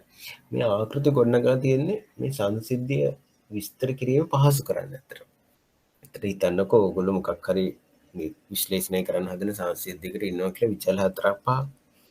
ඒතර විචල් 4 5 පාවිච්චි කරලා ඉවරලා අපි කවුරු හරි පොදුවේ හදලා තියෙන ආකෘතියක් මෙන්න මේ සංසිද්ධිය මේ ආකාරයට තමයි වෙන්නේ කියලා. ඒතර ඕගොල්ලන්ට මොනවා හරි අවශ්‍ය වෙලාවක් ආවොත් එහෙම මේ සංසිද්ධියට අදාළ විශ්ලේෂණය කරගන්න ඔය ආකෘතිය භාවිතා කරලා පහසුවෙන් විශ්ලේෂණය කරගන්න පුළුවන්.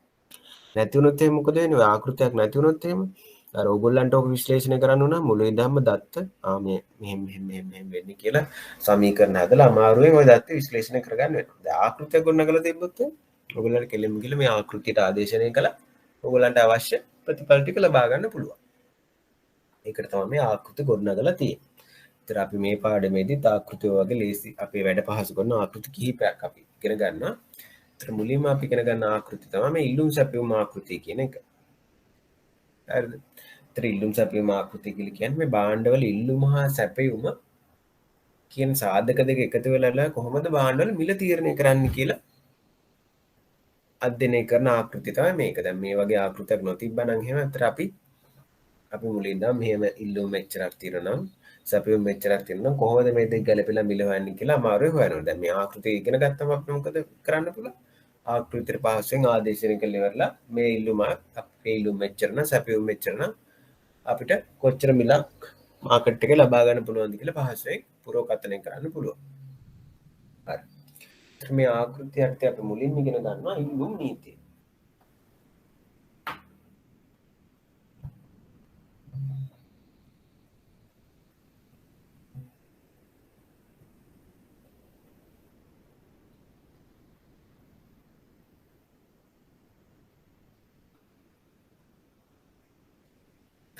එතන අපි ආකෘතිය ඇතුළේ මුලින්ම ඉගෙන ගන්නවා ඉල්ලුම් නීතිය. මොකක්ද ඉල්ලුම් නීතිය කියන්නේ කියලා බලමු. කිසියම් ආර්ථික භාණ්ඩයක මිල ඉහළයත්ම එම භාණ්ඩය කෙරේ ගැනුම් කරවන්ගේ ඇති ඉල්ලුම අඩුවන බව ඉල්ලුම් නීතිය මගින් කියවේ. ඉතාම ලේසියෙන් අපිට තේරුම් ගන්න පුළුවන් නීතියක් නේද? මොකක් හරි භාණ්ඩයක් ගමුකෝ අපි. මොකක් හරි භාණ්ඩයක් ගත්තාම මේ භාණ්ඩයේ මිල ඉහළ යන මොකද වෙන්න ඕනේ? ගැනුම් කරවන්ගේ ඉල්ලුම වැඩි වෙයිද? නෑ නේද? දැන් උදාහරණයක් විදිහට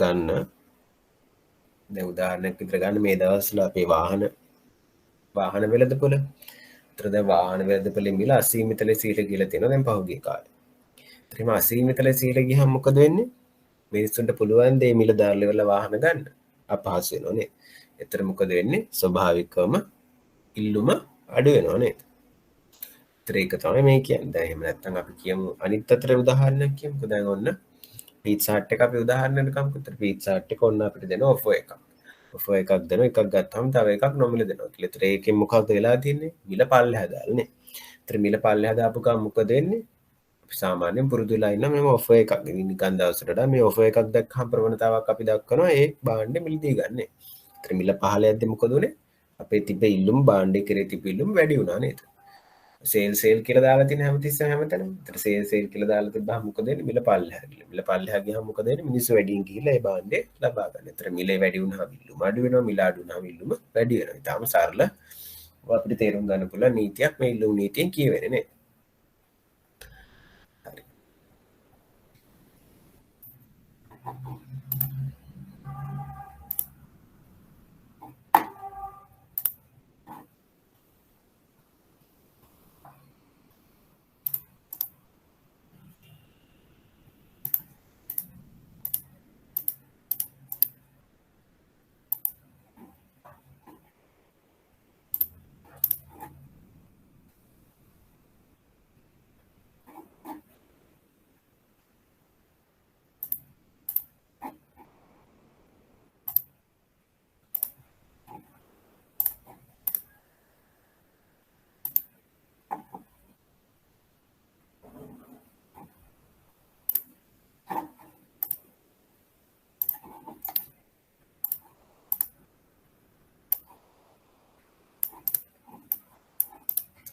දැන් බලන්න ඊට පස්සේ අපිට තියෙනවා මේ දැන් අපිට තිබ්බ ඉල්ලුම් නීතිය තිබ්බ. දැන් ඊට පස්සේ අපිට දීලා තියෙනවා මේ ප්‍රස්තාරයක්. දැන් බලන්න ප්‍රස්තාරය මොනවද ඉන්නේ කියලා. මේ ඉල්ලුම් නීතියට අදාළ ප්‍රස්තාරය අපිට ඉන්නවා අක්ෂ දෙකක්. ඒතර එක අක්ෂයක අපිට ඉන්නවා කියන්නේ අපේ ප්‍රමාණය අපි ඉගෙන ගන්න ප්‍රස්තාරවල xy කියලා අක්ෂ දෙකක් ඉන්නවනේ. මේක x අක්ෂයට අපිට ඉන්නවා ඉල්ලුම ඉන්නවා. ඒතර y අක්ෂය අපිට ඉන්නවා මිල. ඉන්නවා y අක්ෂය. එතකොට ඉල්ලුම ඉන්නවා x අක්ෂය y මිල ඉන්නවා. ඊට පස්සේ අපි ඔක ප්‍රස්ථාරගත කළොත් එහෙනම් දැන් අපිට පැහැදිලිව දැන් බැලුවොත් එහෙනම් දැන් බලන්න මේ ඉහළ මිලකදී මේ තියෙන ඉහළ මිල වල මේ අපි දීලා තියෙන උදාහරණ රුපියල් 2. රුපියල් 2 කියන්නේ ඉහළ මිලක්. ඒතර ඉහළ මිලේදී ඉල්ලුම තියෙන මෙච්චරයි 500ක් වගේ. ඒතර මිල පල්ලෙහායන් මොකද වෙලා තියෙන්නේ? මිල රුපියලට වගේ අඩු වෙද්දි බලන්න මේ 1.25ට මිල රුපියලට අඩු වෙද්දි මොකද වෙලා තියෙන්නේ? ඉල්ලුම වැඩි වෙලා ඉල්ලුම 5000ක් විතර වෙලා. ඒතර මිල අඩු වෙන ඉල්ලුම වැඩි වෙනවා මිල වැඩි ඉල්ලුම අඩු වෙනවා කියලා ඔයගොල්ලන්ගේ ප්‍රස්තාර දැක්කම තේරෙනවා. ඊට පස්සේ මේක අපිට දීලා තිබ්බ සමීකරණය. D සමානයි 9000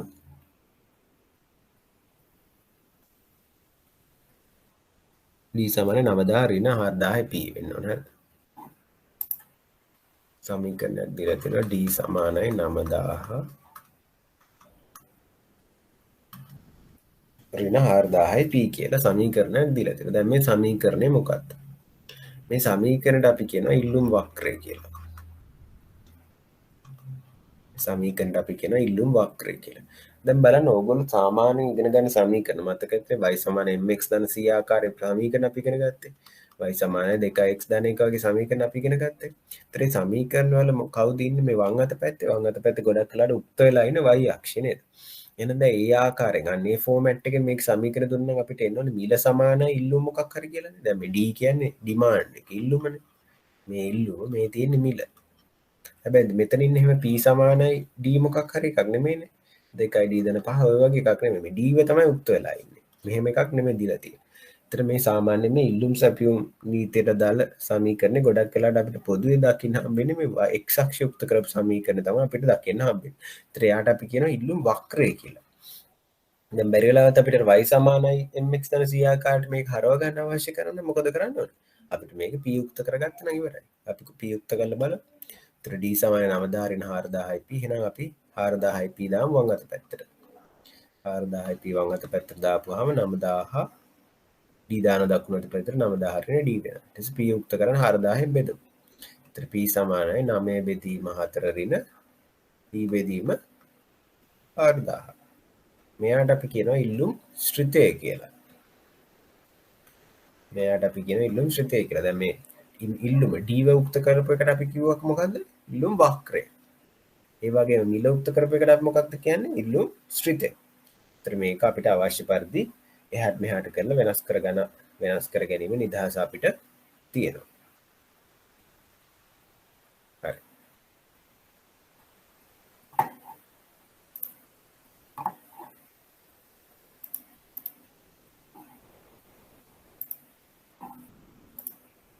දැන් මේ ඉල්ලුම් නීතිය.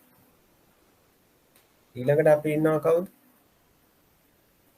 සැපයුම් නීතිය.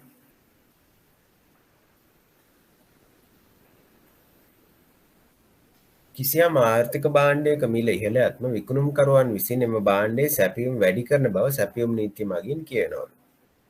මොකක් හරි භාණ්ඩයක මිල ඉහළ යන්න විකුණුම්කරුවෝ සැපයුම් වැඩි කරනවා. මොකද්ද මේ කියන්නේ? දැන් හිතන්නකෝ දැන් අපිට මේ දවස්වල හොඳට උදාහරණ තියෙනවානේ. දැන් සහල් උදාහරණ තියෙනවානේ. ඒතර දැන් මොකද වෙලා තියෙන්නේ? දැන් සහල් වෙළඳපොලේ අඩුයි කියලා අපි දකිනවා. එහෙම වෙන්නේ මොකද?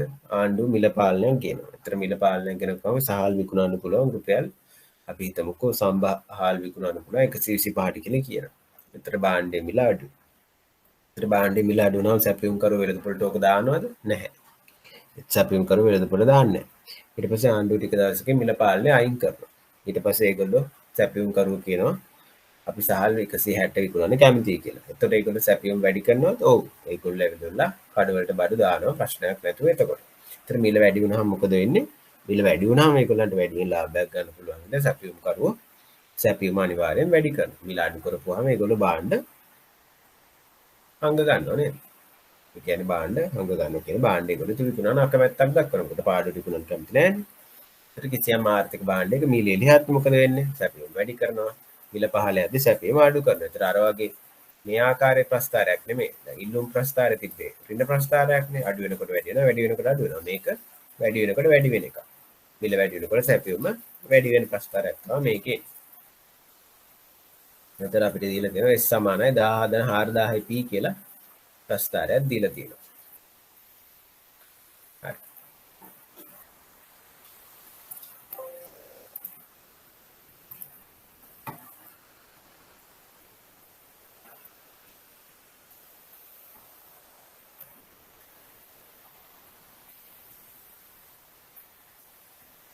දැන් අපිට D ප්‍රස්තාරය ආවේ ඉල්ලුම සඳහා ප්‍රස්තාරය ආවේ කොහොමද?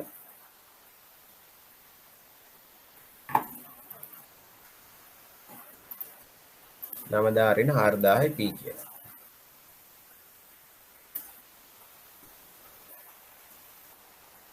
ඔක අපි දැක්කා p උක්ත කරපුවාම ආවා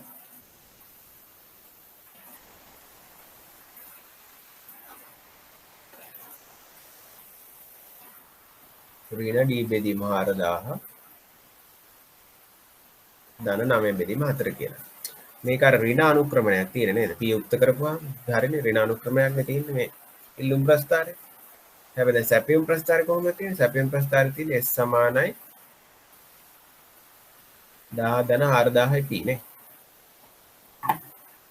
සමානයි 10 ධන 4000යි p.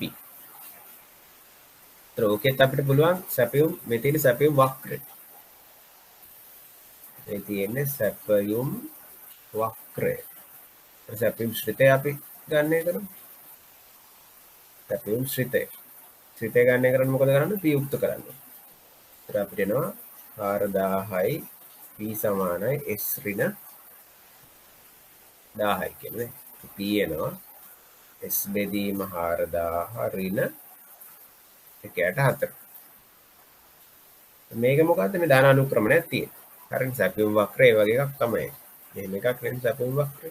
ධන අනුක්‍රමණයක් තියෙනවා. ඍණ අන්තක්ඛණ්ඩයක් වෙනවා. ඍණ අන්තක්ඛණ්ඩයක් හිතීමේ තේරුම මොකද්ද? අන්තක්ඛණ්ඩේ තේරුම මොකද්ද? අන්තක්ඛණ්ඩේ තේරුම මොකද්ද? සැපියුම බිඳුවක් වෙද්දි මිල කීයද කියන එක. S සමානයි බිඳුවක් වෙද්දි මිල ඍණ 1/4. දැන් මෙහෙම ප්‍රායෝගික අවස්ථාවක් තියෙනවද? මිල ඍණ අවස්ථාවක් තියෙනවද? ඒ මිල ඍණ වෙනවා කියලා කියන්නේ අපි භාණ්ඩයක් ගන්නකොට අපිට සල්ලි දෙනවා. එහෙම අවස්ථාවක් තියෙනවා. එහෙම ප්‍රායෝගික අවස්ථාවක් නෑ නේද?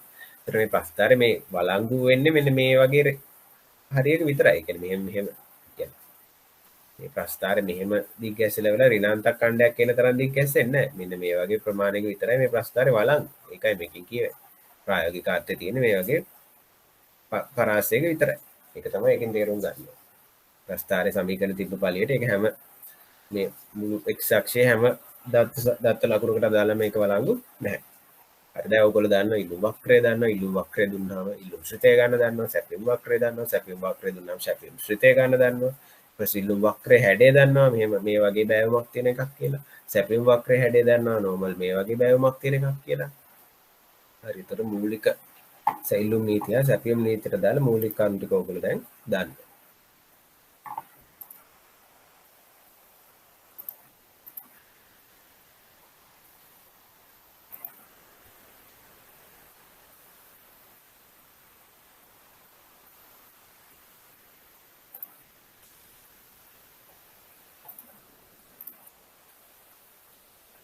දැන් අපිට ඇත්තට විනාඩි 5ක වගේ කාලයක් තියෙන මේ විනාඩි 5 ඇතුළේ මේක අපිට කරන්න ප්‍රමාණවත් කාලයක් නැහැ.